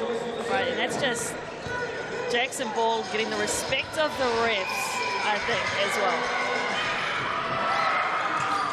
Makes a second from the Chemist Warehouse. Dying second to this one. It'll go through Boyd. He launches from deep. It looked good from here. Franklin Bulls will walk away with a slim 21-18 lead at the end of the first. Be back shortly after a quick break with the second quarter of action.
No mai hoki mai, e te whānau, and welcome back here to the stockyard. The Franklin Bulls with a slim one possession lead over the Hawke's Bay Hawks after a good first quarter of action. 21 plays 18. Maya Williamson, Crystal Ledger-Walker alongside. And before we get into the basketball, we've got to get into the pizza. The large veggie pizza is your deal for the week. Scan that QR code or use the online code SALES at WISH26. Crystal, you've been scouring over the live stats, and what do you have for us? Yeah, that guy right there with the ball in hand, Carter Witt, he was hot in the first quarter. He's 100% out there, and then Boyd, as we see him going back to work, he came alive late. He's got to be one that they're looking to shut down in the second. Drew a lot of fouls, did Darian Boyd. He's been hard to stop, and I'm sure that'll have been a talking point for Will Lopez and the Hawks. Quarter time. Jeter at the first look in that second quarter, and a nice little floater from the big man. Right, after some fancy footwork down low, a couple spins to get that one off. Carter had a pretty ginger angle at the end of that quarter, so I haven't seen a lot of him. Nice offensive rebound. The Bulls lead the league in that category. They won't get it on that occasion. They do lead the league in that category, and right now Jace Carter leading the rebounds once again for the Bulls. Rasmussen, that is what he did so well against the Nelson Giants and how he got his 39. So good at attacking the rim, Rasmussen, and just like that, the Hawks have jumped out back in front. Bulls now must answer. Witt dancing. Robinson cutting, dumps it off to DKP. Carter from the corner. I mean, it's great basketball from the Bulls. You can't ask for much more, Crystal. You can't. I think they passed up a couple shots earlier on that possession, but I like Carter Witt coming off the on-ball screen and keeping the defender in jail to open up that advantage. Rita opts not to go downhill. It's a switch. McLaughlin fires it over to Burden. Great hands from the shooter, but just too long. Right now, I think the Hawks, without Jackson Ball, are trying to find that person that gets their offense going. And speaking of offense going, that one running in and out from DKP. Will he go one better this time around? He's actually fouled from Chase Jeter. I mean, what are the chances of that from DKP? That almost went in and out. I know, so good down low. Very experienced man in this league. Been around a while. Have another look. Man, touched all sides of the rim. And how about that here? Crystal, we had a quick conversation with his partner prior to the game, and she said it was actually a little bit of an oopsie. I mean, doesn't look like an oopsie to me. Looks great. And he misses that free throw.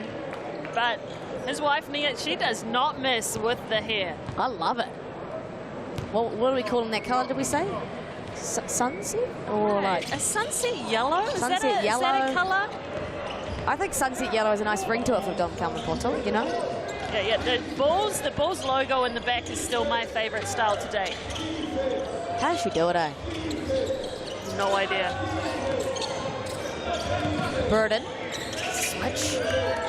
With that Rasmussen Witt matchup. Lachlan working on Robinson. Great footwork from the big man. Great footwork, great awareness where he was underneath the hoop. Able to turn on a dime, right under, and spin back for the reverse. 31 years old, Lachlan, American. He had 21 points against the Nuggets in round 5. He's played all around the world, really. Played 4 years at Catawba College. Got a foul going against the Franklin Bulls. So scoring has tremendously slowed down start this quarter off. 3 points for the for the Hawks and none for the Bulls. Yeah, still looking to get themselves going. Had some good looks, though inside, not totally disheartened. Nice tip away there from DKP. It'll stay with the Hawks, but now they've wasted a lot of their possession. 8 seconds. See bigger check in for Dom Kamapoto. Has the matchup on Jita, the 6'10", big inside. Rasmussen trying to get it inside and does. Jita works on bigger, has the strength mismatch and good off the back rim. Ball's so good when Witt has ball in hand. Get it back to him. Doesn't go to his pattern pull up. Instead attacks. Carter now finds a lane. Goes into the brick wall of Jita, but gets the finish anyway. Great movement by Witt to keep his dribble, and how about that split by Rasmussen? Oh, what a finish! That was a lot of high-flying bodies on that play. Look, someone was going to get injured there, but that was just a big boy finish from Rasmussen.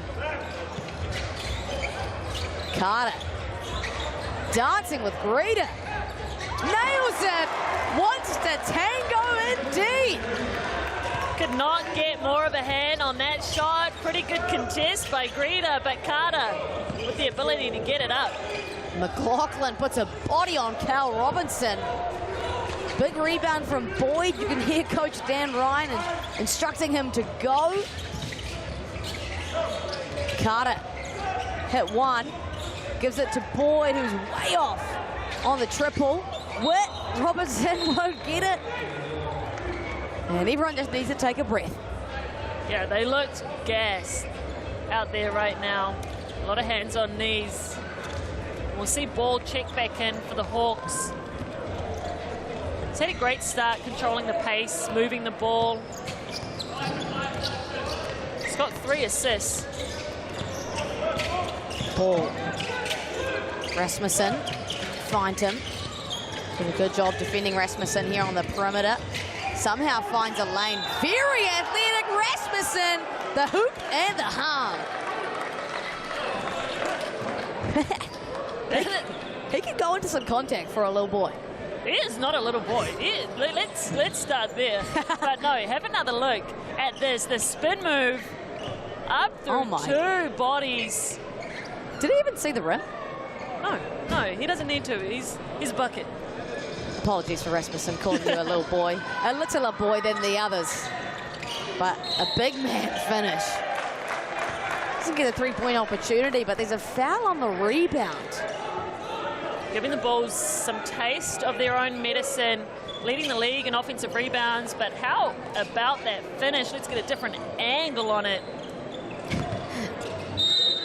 Rasmussen is really keeping that hot hand off his 39-point career-high performance. Greta attacking on Anderson.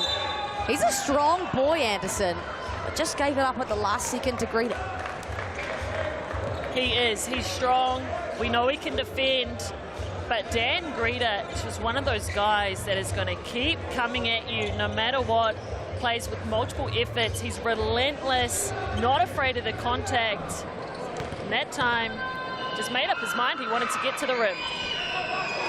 Misses from the Chemist Warehouse again. He shoots it at 66% on the season, Dan Greta. Just 3 points. Start this one off. And there he goes, makes his second and celebrates alongside his team. And Dan Ryan and the Franklin Bulls, they want to chat over some things as they call their first timeout. Probably not the dream start. We'll take a look at this. Greta, he makes a second and just celebrates with his team. I think he did have a couple of them that he missed earlier in the game. It is always the best feeling when you finally make one after missing a few. And for the Bulls, it's been a slow start for them offensively to this quarter. Only 5 points. Yeah, it has. The Hawks have got a little bit of momentum, and it is the likes of Greta just putting their heads down, making up their mind to get themselves to the rim. But I think that bench, you know, celebration just speaks to the culture that they're also building in Hawke's Bay. We've spoken a lot about their local players. We've been there for a few years now, and you can just tell that culture has really been built for a while. And we were watching Keanu Rasmussen and Jackson Ball warm up together, and you were like, it's just like two kids just best of friends, you know? They're doing the thing where they hit the ball against each other and shoot threes, and they're just like, they're almost giggly, happy to be there. Right, and you just love that when your team enjoys being around one another, and you know, they're coming off 2 big wins, walking in here feeling good.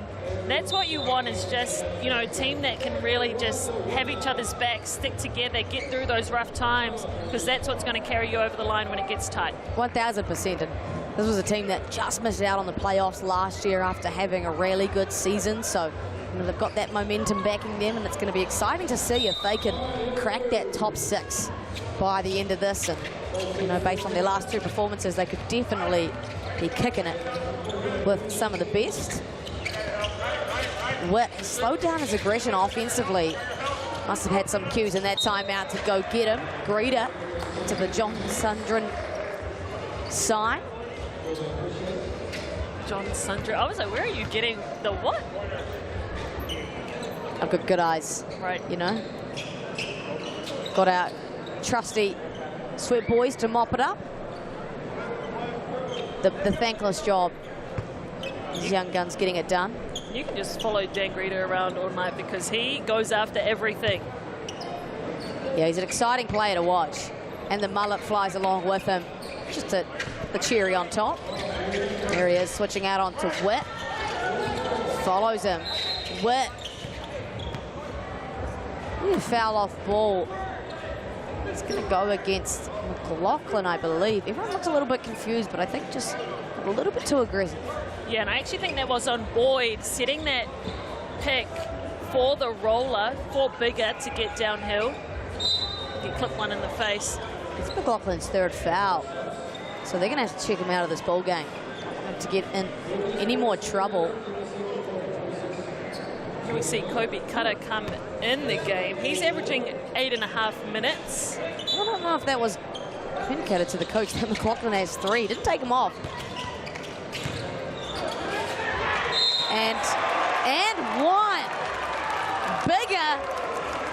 And as they call him at Franklin, the Big Rig gets there and 1. His team are elated about that. Let's take a look.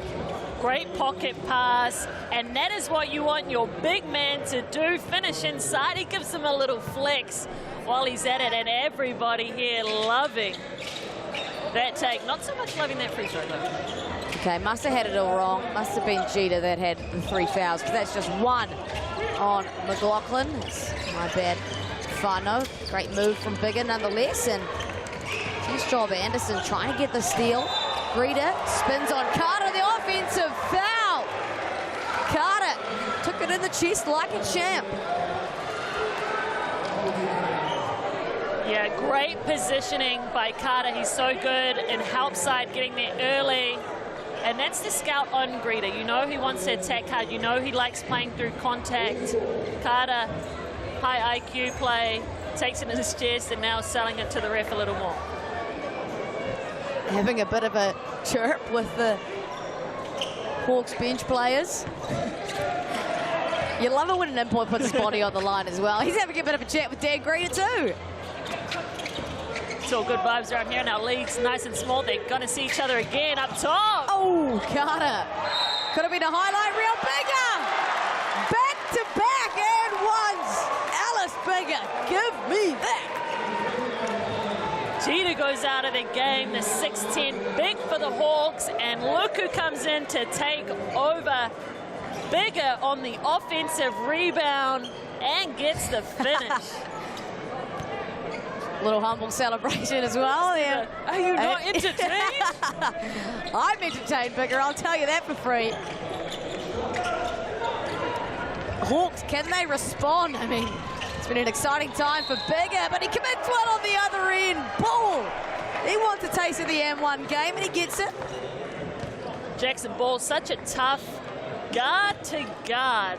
Coming down in transition, saw Bigger on him. Has the foot speed advantage, takes it right at him. Have a look at this replay. Goes middle, spin back, gotcha, going left, ball at the line. And of course, makes it from the Chemist Warehouse up to 8 points. The 18-year-old, he's was the NZNBL Youth Player of the Year and Most Improved in 2025. Has spent a development player season over with the Illawarra Hawks. Asmussen downhill. McLaughlin, Greeter in the corner. Yep, you betcha. That's great play, great unselfish play by the Hawks. Great offensive rebound by Kobe Cutter, moves it and gets another look outside. Greeter with the board. Man, he's got some long limbs and some bunnies to go along with it. Greeter, the hot hand. Can't hit a second in a row. Here's McLaughlin. Oh, board. Cutter, he's battling for it. Bit of a dog's breakfast, and here comes Witt. Carter. Smaller and younger, ball on him. McLaughlin just came across late. Man, this is a physical battle. It is, and you can just feel the pace has picked up since Jeter checked out of the game for the Hawks. Jackson Ball taking his time getting up, but have another look. Spin move by Jace Carter. There you see Jace Carter just hit Ball in the face with his left hand after absorbing the foul. Yeah, Ball just got it on his way down on his nose. I don't think there was anything malicious in that, just unfortunate. We'll just take a quick break to make sure he's all good. So Lonzo Burden take his place. Carter makes the first from Chemist Warehouse. Just 23 years old. He played in the G League and in Hungary as well before he came over here to Aotearoa. Out of Texas A&M, that's a very good basketball school. So clearly been around some great basketball minds. Rasmussen out of the pick and roll to Greeter. McLaughlin, it's tipped away by Bigger. Greeter, he's having himself a quarter, finds a gap and connects. How exciting is Dan Greeter? As soon as I saw that tongue sticking out, I was like, yeah, this is money. That's his state of being locked in, that tongue. There goes Witt, talk about locked in. Should have just laid that one up. Yeah, felt McLaughlin on his back. Bigger looking for options. Uh-oh. Uh-oh. Get up, Dan Greeter, the humble little lay. And the Hawks push out this lead by 8. Greeter so good at getting in the lanes. Boyd downhill. There are a lot of bodies on the floor today. Our Sweat boys are putting in a shift. Boyd draws another foul. This is 4th of the ball game. Kind of need him to start responding offensively if they want to cut away at this lead, Crystal. Yeah, I said it. Boyd can get himself going. He can get hot quick. They look to him in late game moments, but he does need to be aggressive for the full 40 minutes. One of the main scoring options for this Bulls squad. Jacob Murphy getting his first taste of action here this evening. He's an explosive piece off the bench. Just like a few others out there, has the hops to go with it. Gets the catch in the backcourt. Bulls relentless with this pressure. Handles it well, does Murphy. There's the on-ball from McLaughlin. Floats it over, goes through hands. Here comes Boyd with some serious steam behind him. Nice step, just misses it. Robinson, the put back, and it's going to be a timeout for the Hawks. Coach has seen enough as the Bulls go back within 4. Yeah, Will Lopez wants to talk about it. The D-trans for the Hawks right now, a pain point. Look at Boyd getting it up on the rim, and Robinson, no contact on him, follows it straight back up. I mean, that's what they do best, Crystal. Today hasn't really been a strong point for them, but offensive rebounds and extra possessions are where the ball strengths lie. 14 offensive rebounds per game, and that goes hand in hand with they are one of the leading teams in three-point makes because they're just getting extra shots and extra possessions. Yeah, they do, and they have the shooters that can wait outside and knock it down as well. And did it just get louder in here? Yeah, I think fans are. They need to make some noise trying to win a prize over here in the stockyard. They've got some seriously passionate young men and women in the crowd. Some Chemist Warehouse packs floating around. I mean, free stuff in this economy. You know what? I'd be yelling loud too. I just can't because I'm on air. Right, if it's free, it's for me. And hey, see us in this corner. Yeah, I'm a big fan of free Chemist Warehouse stuff. If anything wants to appear in front of me, I wouldn't argue. Okay, let's break down these stats. The Bulls. What do you got for us? I mean, to me, it feels like the Bulls are getting a lot of offensive rebounds. They've actually only shown 5 on this stat sheet. And the Hawks leading the battle 21-14. And here we see Rasmussen bringing it up for the Hawks. Bit of a quieter quarter as well for Carter Witt. Yeah, he's slowed down. He's still sitting on his 12 as Burton can't get that one to go. Uncharacteristic couple of misses here for Burton. Jace Carter. Jacob Murphy being an absolute pest, and Carter doesn't want a piece of it. Hey, Murphy's been around. He knows how to work him. No reaction from Jacob Murphy either. That's what he does best. Coach Dan Ryan having some words with him as well. Have another look at that left side of your screen. I mean, it's a fair call. Hey, that was a two-hand push. You could see the arms extend. I'll always back our New Zealand brothers. He knows just what he's doing, Jacob Murphy. You love to see it. Rasmussen, great dump off. Greta, textbook basketball. Yeah, 2-on-1 when Rasmussen came off that on-ball screen. Cale Robinson had to choose. He chose the ball. Rasmussen made him pay. How can the Bulls respond now? Out of the Hawks timeout. DKP, Witt. Doesn't get to his padded pull-up. Gets the floater instead. That's what they need. They do. They need him to score the ball. We've seen him turn it over a few times, giving it to the roller. But that time goes with the fake, takes it himself, and up to 14 points in this ball match. Just under 1 minute to go in this quarter here. Bulls trail by 4, couple of possessions. Loving this Witt and Rasmussen matchup. One of the premier guards in this competition. Rasmussen, McLaughlin, Murphy. Some more textbook basketball from the Hawks. Great take by Murphy. We know he can score. Witt looking to probe. Boyd. They are first in three-point makes, and that is why. Big triple from Boyd. Last possession here for the Hawks. Get it back to Rasmussen. Shot clock inside game clock. Rasmussen dances with Witt, steps back on a dime, off the back rim. Robinson, big rebound. Last seconds of this one. Boyd, Witt, massive triple. It doesn't go. Me oh my, that would have been exciting. Just like that, the Bulls only trail by 3. It's a great second quarter for the Hawks. And Crystal is going to get some of our boys down there on the baseline. We've got Carter Witt and Jackson Ball standing nearby.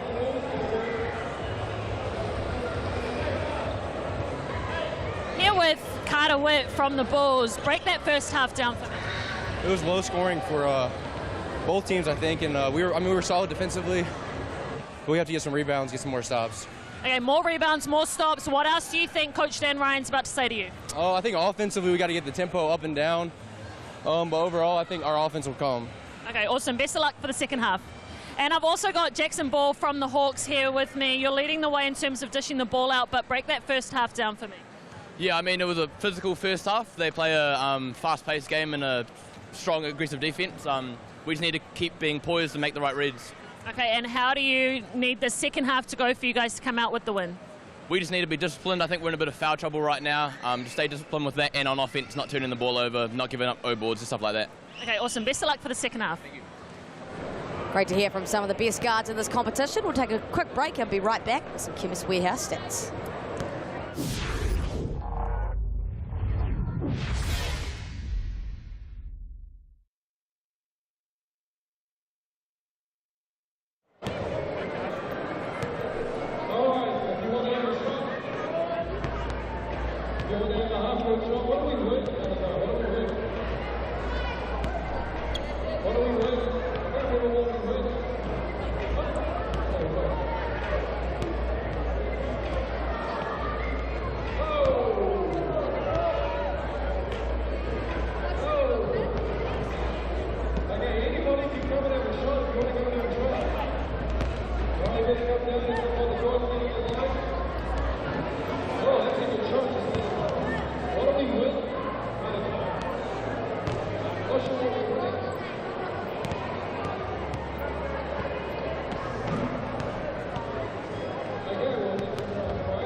Welcome back here to halftime, and the Stockyard, the Franklin Bulls home, hosting the Hawks, and we're just having a little half-court shootout.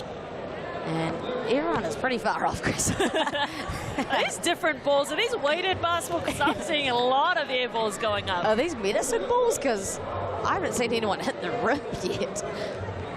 It's like when you go to those the carnivals and they like scam you somehow with all the games. 100%. 100%. They don't want anyone to make it. They don't have any money to give away. That's why everyone is missing. It's a close game though, Crystal. I mean, slowing down scoring there in the second quarter. We'll take a look at our Chemist Warehouse stats. Whittingreta leading the way, but yeah, definitely slowed down in that second quarter. Yeah, it has been a physical battle that we've seen unfold today. Witt absolutely got it going from the mid-range. He has been dangerous. He's actually 100% from the field inside the three-point line. He's got 14 points, closely followed by Boyd, who has 10. He's only hit 1 from 3 and nothing inside, but he's been getting himself to the free throw line and putting a lot of these Hawks players in foul trouble. One of those being Jeter, who is sitting on 3 personal fouls. And if we have a look at this Hawks base squad, with 13 points, we have Greta. Did we just get a half-court shot? I think someone finally made it. It was about time. It's going down here.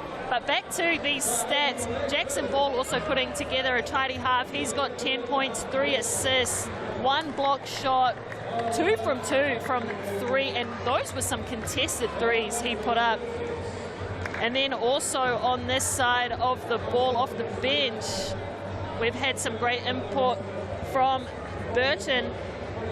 But Rasmussen, he's sitting on 6, and McLaughlin, he's on 6. Pretty good effort on Rasmussen, who's coming off a 39-point game. Yeah, absolutely, and he's dealing with a lot of pressure, I mean, with the primary matchup, and Ball, of course, getting absolutely smothered everywhere he goes, and I think that's as to why they have 8 turnovers, so they're going to have to want to clean that up, Crystal, going into the second half. Yeah, definitely. We'll want to change some of those passing angles and look after the ball in this last 20 minutes of action. We've had 8 lead changes in this ball game. It's been tight. Yeah, it's been tight and exciting, and there's 20 more minutes of it to come. We'll take a quick break and be back with the second half of action here on Sky Sport.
Kia ora iti whānau, no mai hoki mai. Welcome back to the second half of action here on Sky Sport. The Franklin Bulls hosting the Hawke's Bay Hawks, who have a slim 3.1 possession lead. There has been 8 lead changes thus far, and there is no telling what's about to happen in these next 20 minutes.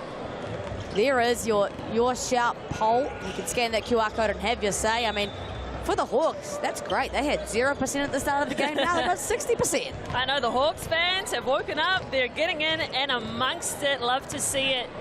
And I love that they're backing their boys up here in Pukekohe.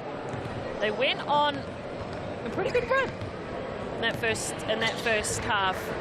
And definitely I can see why the fans are backing their team, coming off 2 big wins in this one, led by Greta and Ball, 13 and 10 points apiece.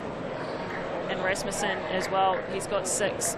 Yeah, he's coming off that 39-point performance, so no doubt a lot of attention being thrown his way. Greta really started to find momentum in that second quarter and kind of slowed down for the Keys in that Franklin Bulls side. Carter Witt, he had a massive first quarter and then just had the 1 bucket in the second. And then same with Boyd and Carter, just a little bit less aggressive.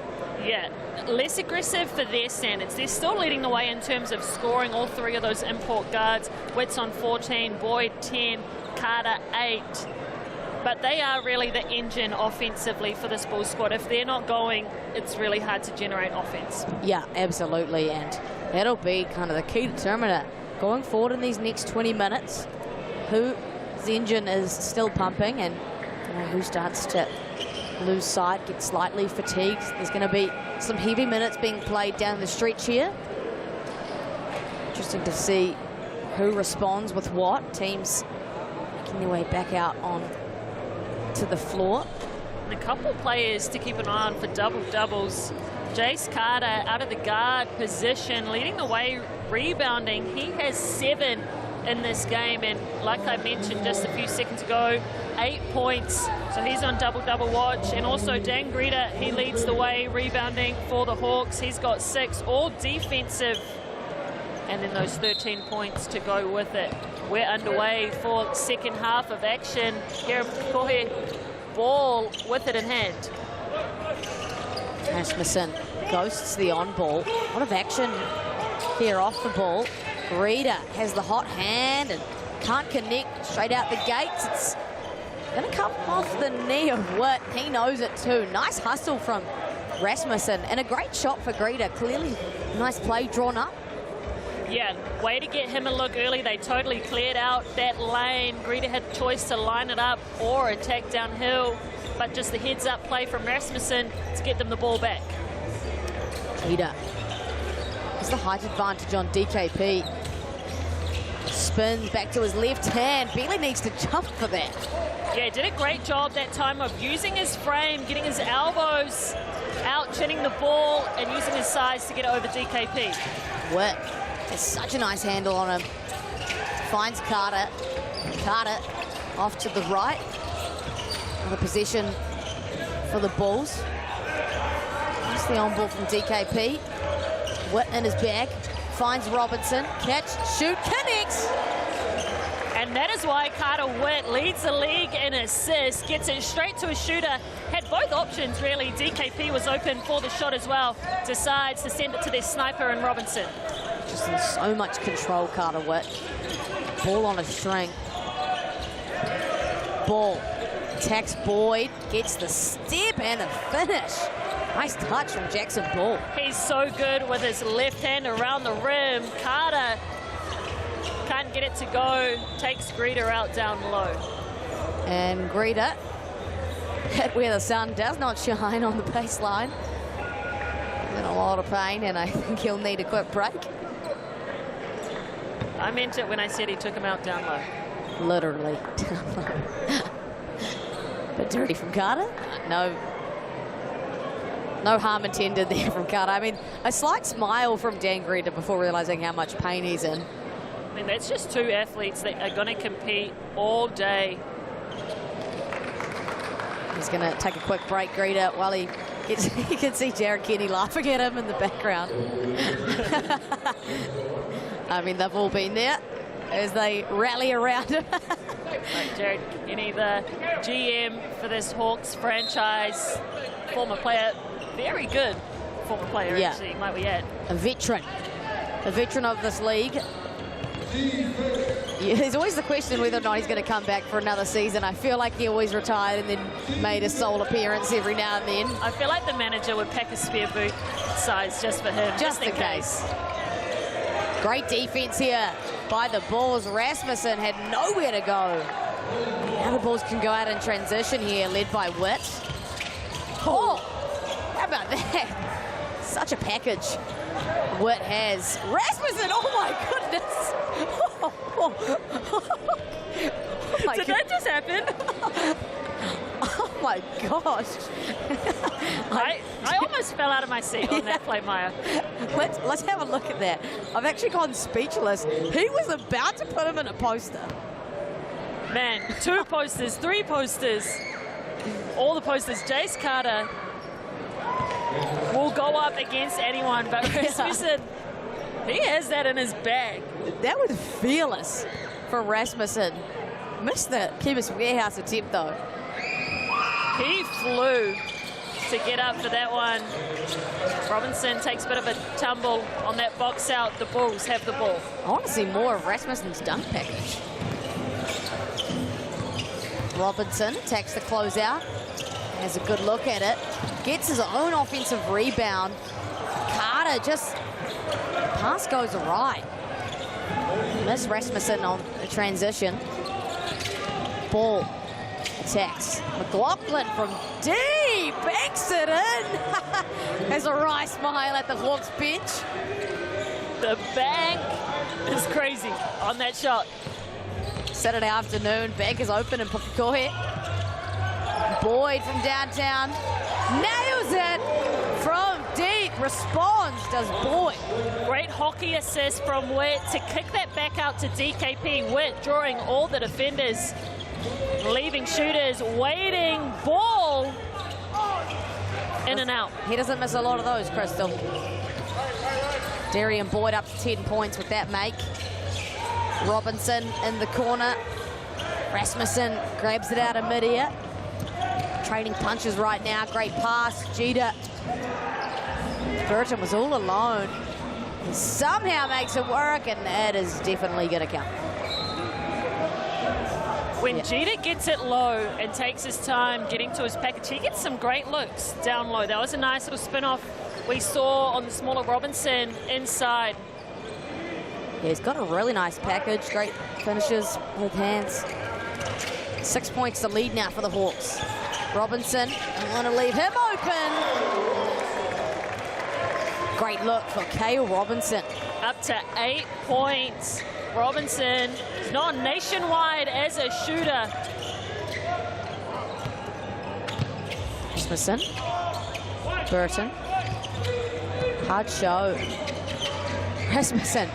So athletic, so shifty. Great finish. How about this battle between these 2 point guards, Rasmussen and Witt, controlling things on each side of the floor? Nice pass, Witt. Boyd just hit one.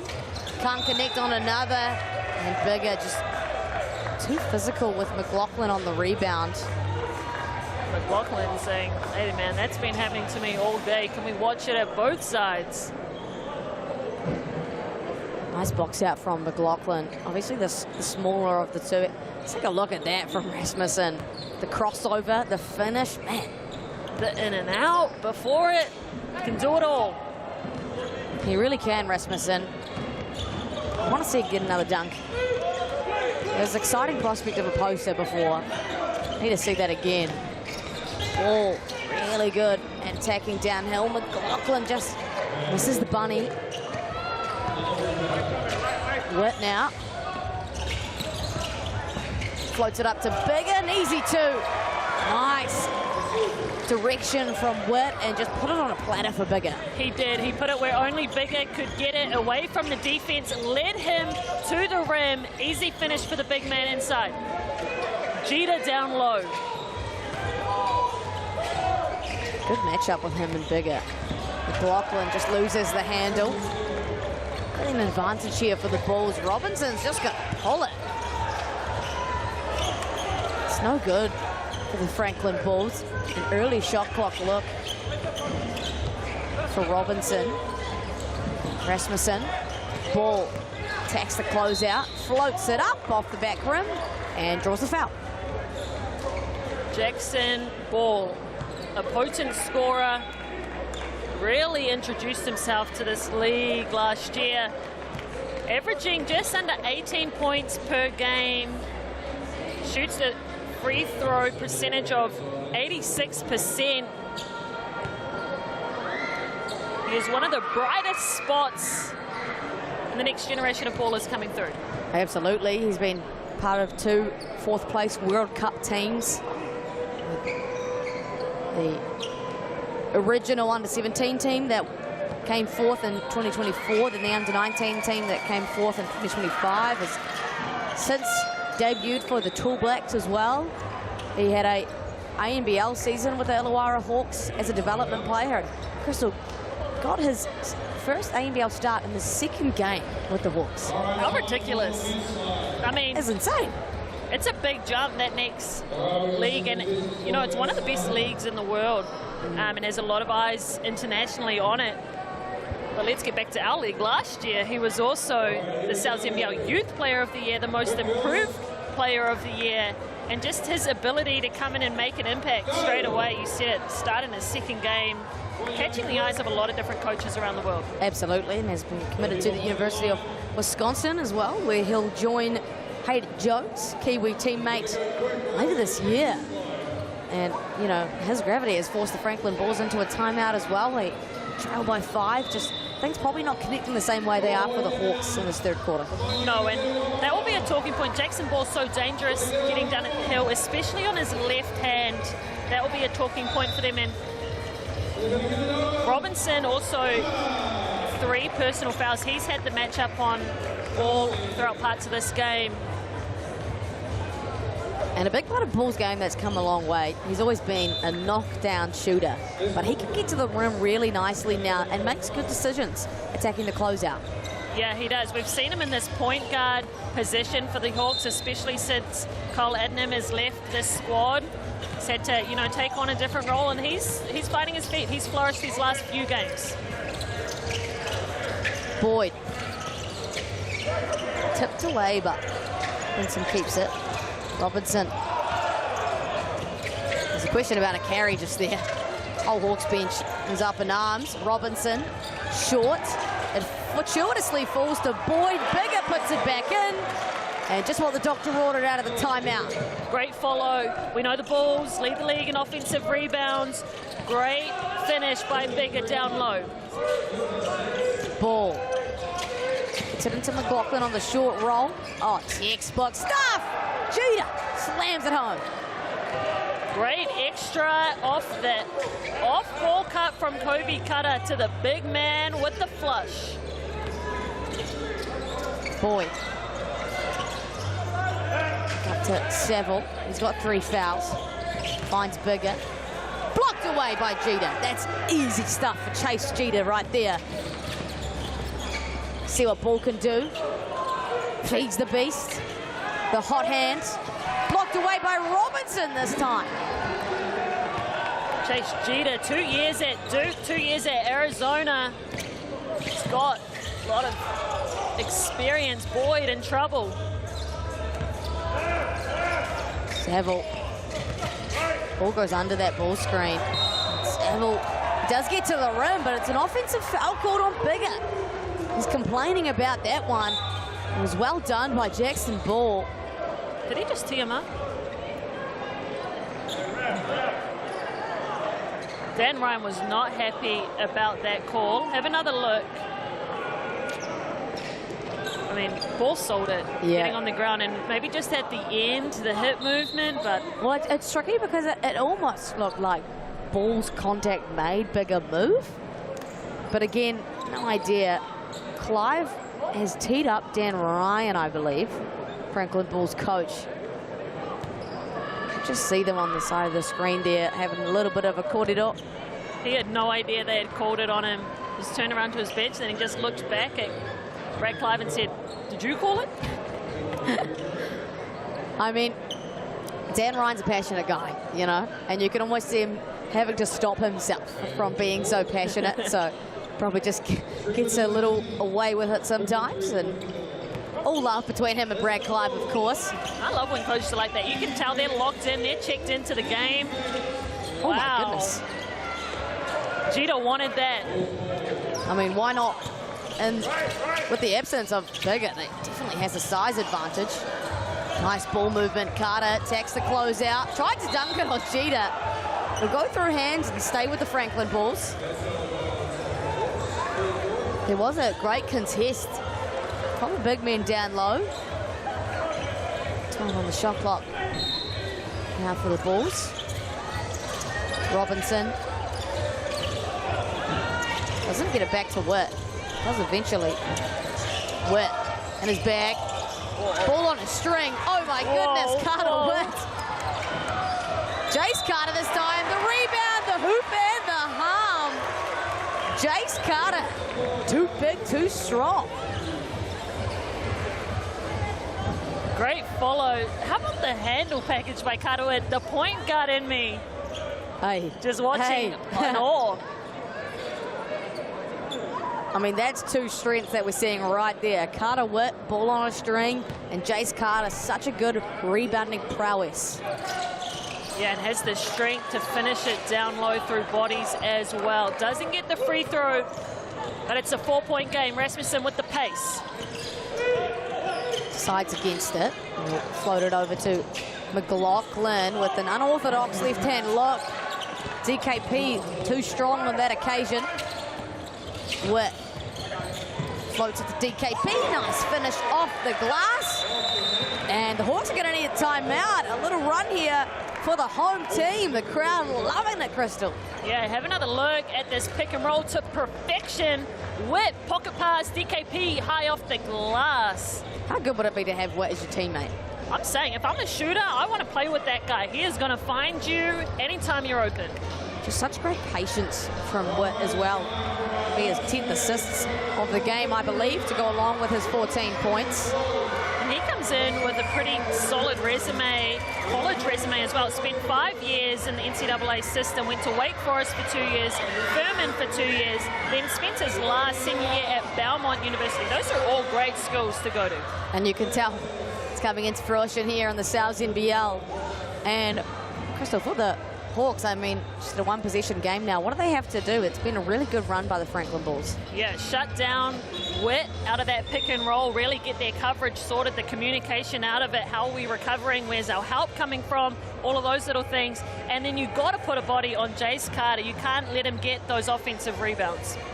It is the strength of this Franklin Bulls team. They almost beat teams on possessions. They are the best offensive rebounding team in the league with 14.1 a game. They take almost the most amount of shots. They have two performances of 89 shot attempts, which are the two highest field goal attempt games against the Rams and the Sharks.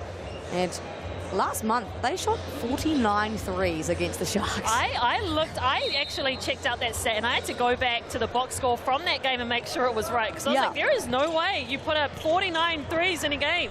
But in all defense, their defense, the Sharks were sitting in a zone. Yeah, I mean, and it makes sense. And they have the most three-point makes at that point, and they rebound the ball so well. They create extra possessions, and there's an example of the rebounding from Carter, just hit above everybody else. Witt, the pull-up, it's off. Oh, they gave them a new 24 for that. Nobody in the gym really realized, though, so they're going to operate with 9 more seconds. Robinson, the pass fake. Can't make it count. Rasmussen, how about the balance? Took a hit from Boyd, it didn't even waver. Oh, the body control and the strength that Rasmussen has out on the court has been so impressive to watch today. McLaughlin works on Carter. Witt steals it away. Great move from the point guard. Boyd attacks the smaller ball. And that's just bully ball from Boyd, just the stronger of the two. He has been doing it all day in transition. Have another look at the kick ahead. Boyd, body control through ball. And will take a couple attempts at the Chemist Warehouse free throw line. But how about what initiated that possession as well? Carter Witt digging in on the post, getting that steal and letting his team leak out in transition. I mean, he's pretty sure about that one, right? Like, he fully committed to it, got the steal, and then found the guy that you want to find in transition, which is Darian Boyd, who makes them both from the Chemist Warehouse. And Crystal, now it's an even ball game. That's what you love to see. A couple of possessions left inside this. 1 minute to go in this third quarter. Rasmussen. Tipped away by Carter. He keeps it in bounds, somehow acrobatic from the import. Robinson. Boyd in the corner for the lead. No good. The battle. Cheetah won it initially, but Carter, the jump ball, and it's Franklin Bull's possession. The crowd is absolutely loving it. We see Ferguson check in the ball game for the first time today. But have another look. Jeter clears this board, but Carter, the IQ, not only to keep his feet in bounds, but also just to keep his hands on it because he knows the jump ball is theirs. Staring down the referee as he does it. He's like, give me the call. And he got it. The Bulls a chance to take the lead through which three? Yes, they do! The Franklin Bulls, here they come. Two defenders flying on him. His eyes were locked in on the prize. Hawks now. All the momentum gone away. Rasmussen pulls and connects. Carter gave him a nod. Okay. Yeah, I'll take that. Okay. Not much more I could have done. Yeah, you'll like that. Back to an even game. Bulls. They could get a lead again at the quarter. Witt. Works on Rasmussen. Gets the step. DKP finishes it off. That is beautiful basketball from the Franklin Bulls. And Crystal, just like that, have gone back out in front. Yeah, they have. Have another look at that Witt three. The crowd here absolutely loving it. But that was an explosive third quarter. Franklin Bulls had 19. The Hawks finished that one on 60. 64 plays 62 here in Pukekohe. 10 more minutes. Who comes up with it? We'll see soon here on Sky Sport.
No mai hoki mai, e te whānau. 10 minutes of basketball left here on Sky Sport. The Franklin Pool and Leisure Centre at Pukekohe putting on an absolute show here for your Saturday evening basketball.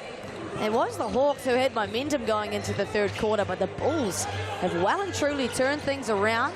Maya Williamson, Crystal Ledger Walker alongside, and this is what we've seen.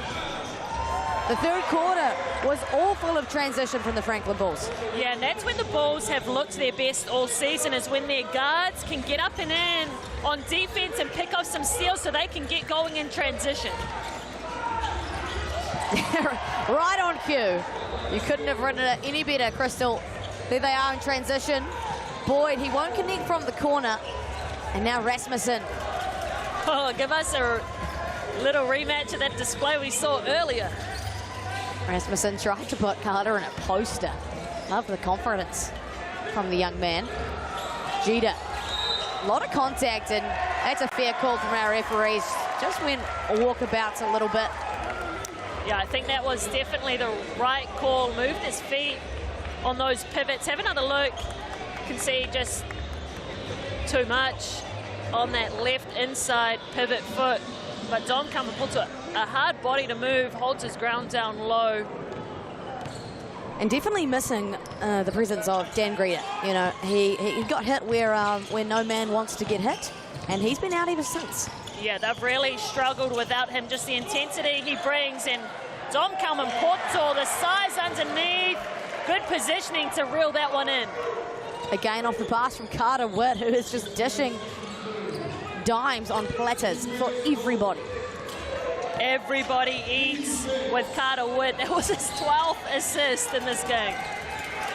That's light work. That's his average. McLaughlin, he's really good on that little one bounce, little left-hand hook. He is a left-handed post, but you're right, he has been quite effective today. Boyd. Oh, nice pass. Carter gets back out to Boyd. Gets to the right hand. Lovely finish from Boyd. And got the friendly roll on the home rims. Boyd started this game fairly slow by his means, but has really picked it up. Took a break early. And ever since he's checked back in, he's been locked. McLaughlin trying to bully Carter. Goes back to that left hand. Unorthodox, but does the trick. Yeah, he has a size advantage down there, listed as 6'8" versus the 6'5" Jace Carter. 4 points, the difference. There he bites on Cal Robertson's shot fake. Gets it back out to Witt. Single digits on the shot clock. Just so shifty, Carter Witt. Kamapultu very far off. Clive and Rosanowski are going to have some chats about whose possession it belongs to. So it will be Franklin Bull's possession, but there's no way there is 24 on the shot clock. That did not hit the rim, right? No, it did not hit the rim, but the Hawks bench is arguing it. The Bulls are saying someone might have touched it. I believe there was only a couple of seconds left on that shot clock. Definitely not 14. But they're going to give them it, Crystal. Hey, that's the advantage of playing at home. The Hawks are not happy. Man, I'd be up in arms about that too, though. There was like 3 seconds left on the shot clock. And now Carter Witt has all the time in the world to conjure something up. It's going to be a foul on Ball. He looks as confused as everyone else does. Maybe just getting a little bit excited with his hands defensively on Witt. Too excited, because that's his 4th personal foul. And with Dan Greta out, really can't afford. I don't know if Coach Will Lopez saw them chuck that up. Witt. So good. Carter Witt, poetry in motion. So what's really opened the floor up for the Bulls is Carter Witt's ability to score the ball. Now that the defense is having to respect him, those passing lanes, those passing options becoming more obvious. Ball from the corner.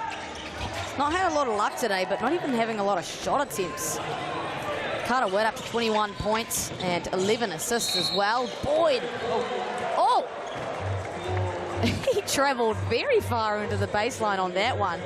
Hit the side, the cheer, and the spectator on his way down. Took it like an absolute champ. We'll take another look at this. Yeah, takes that body contact. Oh, whoopsies. Hurdles, fall, and the wall.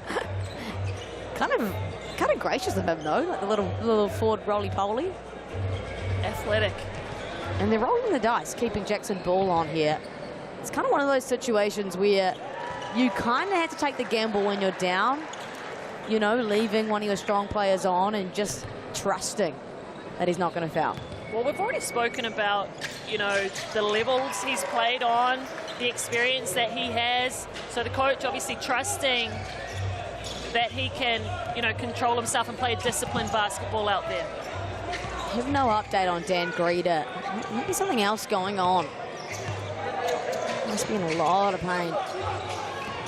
Rasmussen has been kind of quiet by his standards. Witt has glue on his hands today. Blocked away by Cheetah. The second effort from the Bulls. Is that going to be a Jackson Bulls night? No, it's not. That's going to go against Chase Jeter, but that's his 4th as well, Crystal. Yeah, and that's just great attack by the Bulls. Now that the Hawks are getting in this foul trouble, let's just keep going at them. Let's make the refs blow the whistle, see if we can just get them out of the game. Bigger misses the first from the Chemist Warehouse. It's been really impressive in that backup big position this evening. And misses the second. Big rebound there from Chase Jeter. Asmussen. McLaughlin. Spins on Robinson. Man, can't miss in this 4th quarter. Okay, we've seen him with the left. Now we see him do it with the right. Spinning middle. 74 plays 68. The Bulls have held on to game control since the tail end of the 3rd. Jackson Bull still guarding Carter Witt despite his foul trouble. Has to be very careful what he does, and Witt leaves it short. Rasmussen has the foot speed on Witt, clears him out the way. Tough finish. Rasmussen. Wow, wait. Rasmussen is hard to stop. We know you have to build a wall against Dan Greta, but add Rasmussen in the mix. That's 2 tough players. Have another look. The contact, the body strength to finish through that in the air. And Robinson will join the 4-foul club. He's got really great hang time, Rasmussen. Up to 14 points on the evening. McLaughlin stirring the pot a little bit. Robinson plays with like a permanent smile on his face. Unbothered. He's a local product, Waikato boy. Witt delivers it to Carter. Carter spins. Rasmussen, too much contact down low. The Hawks bench can't believe it. It's a great pass again from Witt. Have another look at it. Carter, the spin base. Oh. Might have been on the body rather than the block, I think. Right, definitely clean up top. I mean, Carter's a guard, but he's a strong boy. You know, he's got a very, what do you call it, robust build, you know, in comparison to... I like that word. Yeah, you know, he's a strong boy, and Rasmussen a little bit more on the lean side in terms of being a guard. So definitely a mismatch that Carter has. Oh, and the offensive rebound, it kills them, Crystal. Another possession, a triple for Boyd, and the lead shoots out to 7 for the Franklin Bulls. Yeah, you just hate that. Giving up an offensive rebound off of a free throw and leading to a 3-point shot for Boyd. It all went wrong on that possession for the Hawks. You got to give the flowers to Cal Robinson. That is his 5th offensive rebound.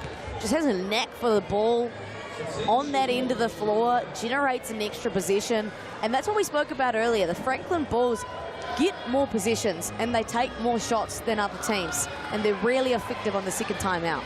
Yeah. Robinson has been such a good get for this Bulls squad. He came in a little late. He's played 6 games. DKP has also come in late. He's played 4 for the Bulls. But their addition, just their ability to get on the glass, get tips on the ball, and just their experience of knowing how to operate in the paint, I think has really lifted the play for the Bulls. I mean, it's not all said and done. 7 points can be erased within a matter of possessions, but the Hawks have completely lost momentum, and it looks like Dan Greta, he's not going to return, so they're going to have to do it without him. When we saw the Hawks play the Giants in their last game, they got into some foul trouble as well, and Jeter and McLaughlin and Rasmussen really stepped up offensively. So, hey, never say die, especially to this Hawks squad who's coming off, you know, a game where they had to find other options and respond to some adversity through foul calls and things like that. Plenty of time left here in this one, just over 5 minutes. It's been a great 4th quarter of action. Thank you for joining us from wherever that is, Sky Sport, ESPN or FIBA YouTube. Plenty of entertainment here for your Saturday evening, and an errant turnover. The Bulls, they love transition basketball. And Carter Witt likes this matchup. Gets the step on ball. Finds Robinson with the left. DKP. Step on Jeter. He can't foul. Witt likes it from downtown. DKP. It's going to come off his hands. No, it's not. It's going to be Hawke's possession. Sorry, Bull's possession. Jeter just does all these sneaky little things. Like on that shot attempt, he jumped just high enough to get in his way, seeing the rim. And a few other times we've seen him just wave his hands, you know, in the shooter's face and things like that. Any little trick to put them off. I love that. Utilising your 6'10" length, making it hard. And speaking of, contest the Boyd shot. Does so cleanly. Nice stop from the Hawks. Rasmussen. Goes back the way of Boyd. McLaughlin, Burton. He's had a really quiet game today. Stolen away again. No, it's not.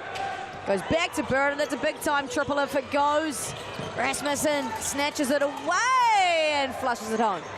Rasmussen so good on the follow. Ball lands perfectly for him. He's up to 16 today. Witt. Robinson back to Witt. DKP gets it.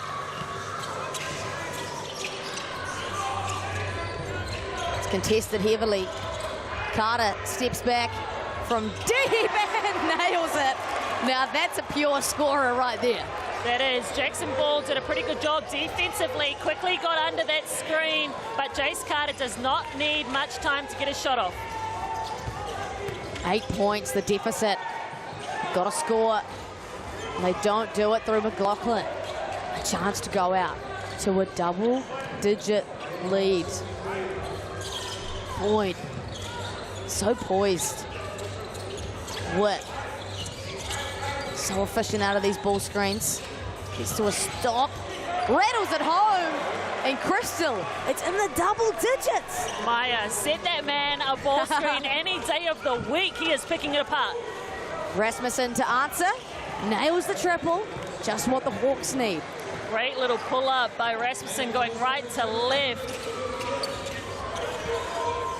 Not only are the Bulls enthused, Dan Ryan is jumping up and down on the sideline. I'm telling you, that guy is the hardest working defender in the gym at times. Need to put a catapult checker on him and see his heartbeat and how many kilometres. DKP, lovely finish. I mean, these guards, they just create so much and have so much gravity, Crystal. Since we've seen Dan Greta go out of the game and what he can bring defensively, just the intensity, these Bulls guards have just been eating down low. And speaking of eating, Jackson Ball straight down the lane. Hawks, they can punch one back, but they can't just trade buckets. You've got to get a stop here. Witt. Again, in his happy place off the ball screen. Boyd. Oh, that's massive from Darian Boyd. A shot making down the stretch. Extraordinary from the Bulls imports.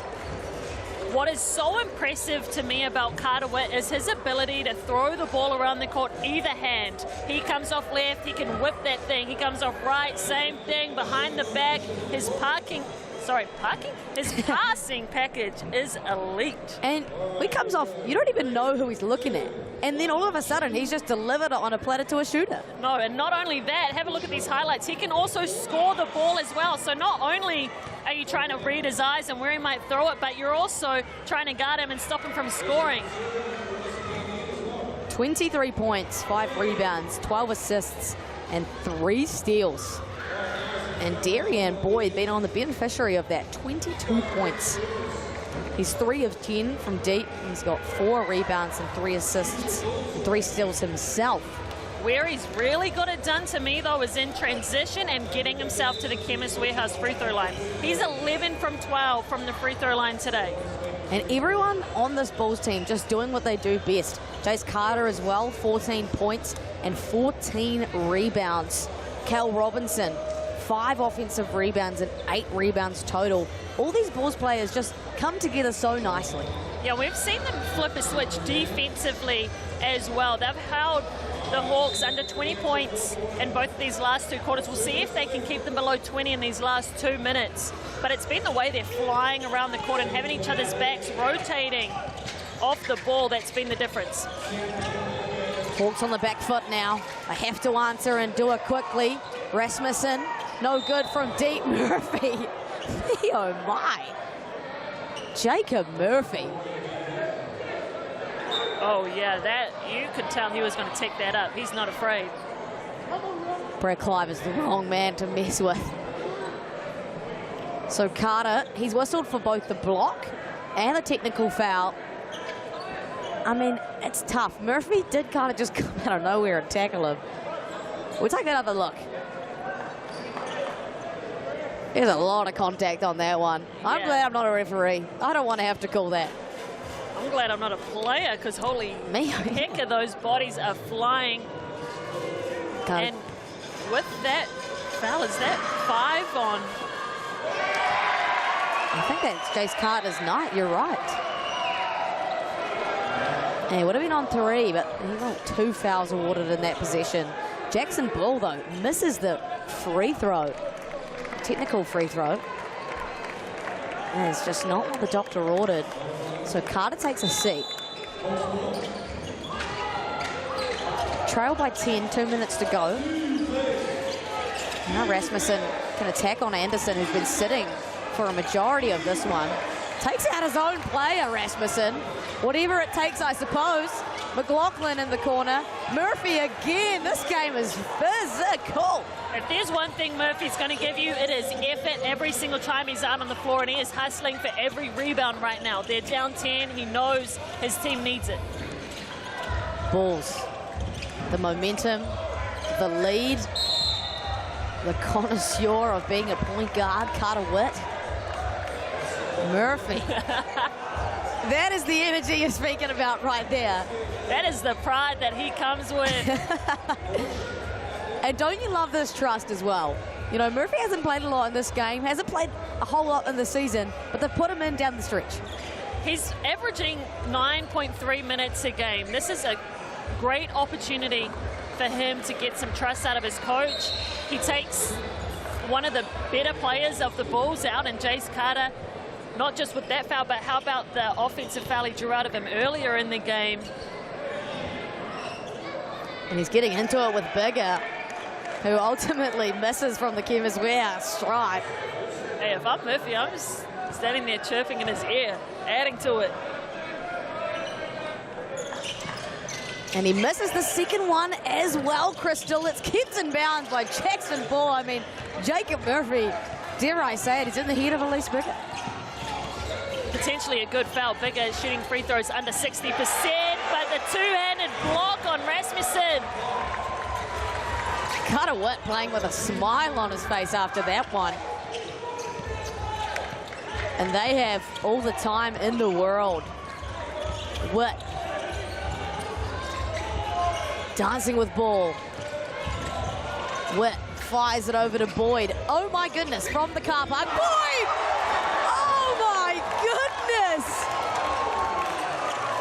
His feet was almost grazing halfway. There's a big-time bucket from a big-time player. And the Hawks, they respond, but Crystal, I don't think it's enough. Hey, he shot that from the pool next door. Green being Darian Boyd. Oh my days. I mean, it came from the block. Yeah, have another look. Look at the distance between his feet and the three-point line. Oh, Murphy late trying to get that intercept. And the Bulls will walk the length of the court. I've been saying it. Darian Boyd will show up in the big-time moments down the stretch. Yeah, these Bulls players love it. They're so unfazed. They just play through. And now Robinson will look to put the cherry on top with a couple of attempts from the Chemist Warehouse. I mean, they just shifted into another gear in that third quarter, the tail end of the third quarter, Crystal, and they haven't even looked back since. No, they haven't. I mean, Greta checking out of the game for the Hawks. He has left a massive hole for his squad. But the Bulls, especially the guards, the way they've got themselves going, the response that they've had. You know, it's tough. They've had a couple tough games versus the Saints and the Jets, those losses. And we know what it can get like in your culture, in the team environment when you're, trying to get a W, fight back. So I'm sure Dan Ryan will be happy with the response they've had in the second half. There is your BNZ ticket to the big game. You can scan that QR code for a chance to win tickets to this season's games. The Hawks forced into calling a timeout. They're going to have to get something to go pretty quickly out of this one. They'll go to Jackson Ball. Will find some space, fire, and leaves it short. Murphy again on the glass. They keep it alive. It goes to Jeter. He's going to shoot it off 1 foot. The rebound will go to Boyd. One possession left inside this one. Murphy tries to force him out of bounds, but Boyd gets the foul on the young man, and that led to the Chemist Warehouse stripe to again put the cherry on top. Murphy, 3 fouls. He's definitely made his presence felt out on the court. Darian Boyd, 28 points on the evening. Like you said, in transition, a lot of that is coming. Going to the Chemist Warehouse stripe. He's 12 of 13. 5 rebounds, 3 assists, and 3 steals. Not bad. Not bad at all. His season high is 29 points versus the 5. And just there, make it 30. New season high for Darian Boyd. And 14 assists for Carter Witt. Say about 6 of those at least into the hands of Darian Boyd. Jackson Ball gets the lay, but it won't be enough. And the Franklin Bulls, 33. Oh! Make it 33. For good measure. Darian Boyd, well and truly, cool game. An explosive quarter and a half from the Franklin Bulls. Let's take a look at that from Darian Boyd. Had himself an absolute ball game, is the polite way to say it, and they walk away 98-82 with that last triple from Darian Boyd. It was the Bulls who trailed for a majority of this one, and then Dan Greeter exited, and the Bulls just sprinted away with it. Tail end. Of course, Darian Boyd with 33 points in the end. He was 6 of 13 from deep. Carter Witt, 23 points, 14 assists, 3 steals, and 5 rebounds to go alongside that. Jace Carter, 14 points, 14 rebounds, 3 assists, 3 steals. It was Darian Boyd, though, who was our MVP, and Crystal Ledger Walker has him courtside. I'm here with Darian Boyd from the Franklin Bulls. 6 threes, 33 points, new season high. How are you feeling out there today? It was kind of a rough start, but, it's just next shot mentality, so that's kind of what I did, kind of just focus on my mechanics, but, my teammates kept hitting me, even though I wasn't hitting it at first, giving me that confidence helps me out and just keeps me going. Yeah, and this is a great response for you guys. Coming off 2 losses, finally back in the win column. What has the energy, the vibe been like with the team? Oh, it's been the same as it's been all year. We got a good group of guys. Everybody loves each other.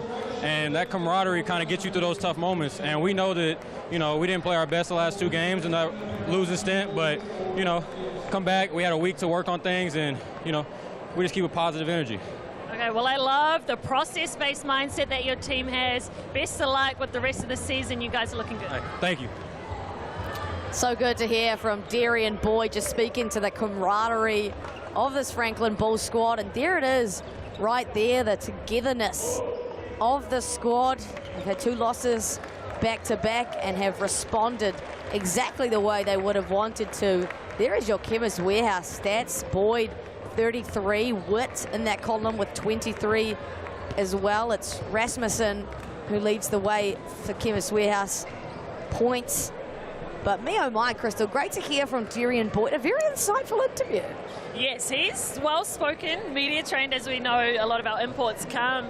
But he just spoke about how much this team loves each other, the culture that they're building, through their losses, really sticking with it, being process-minded over results-based. So saying all the right things, that gives, I'm sure, a lot of the Franklin Bulls fans at home a lot to be positive about. I mean, so much positivity like you spoke to him about, 2 losses, and that's a way to respond, especially with them trailing for a majority of that one, and they just flipped a switch.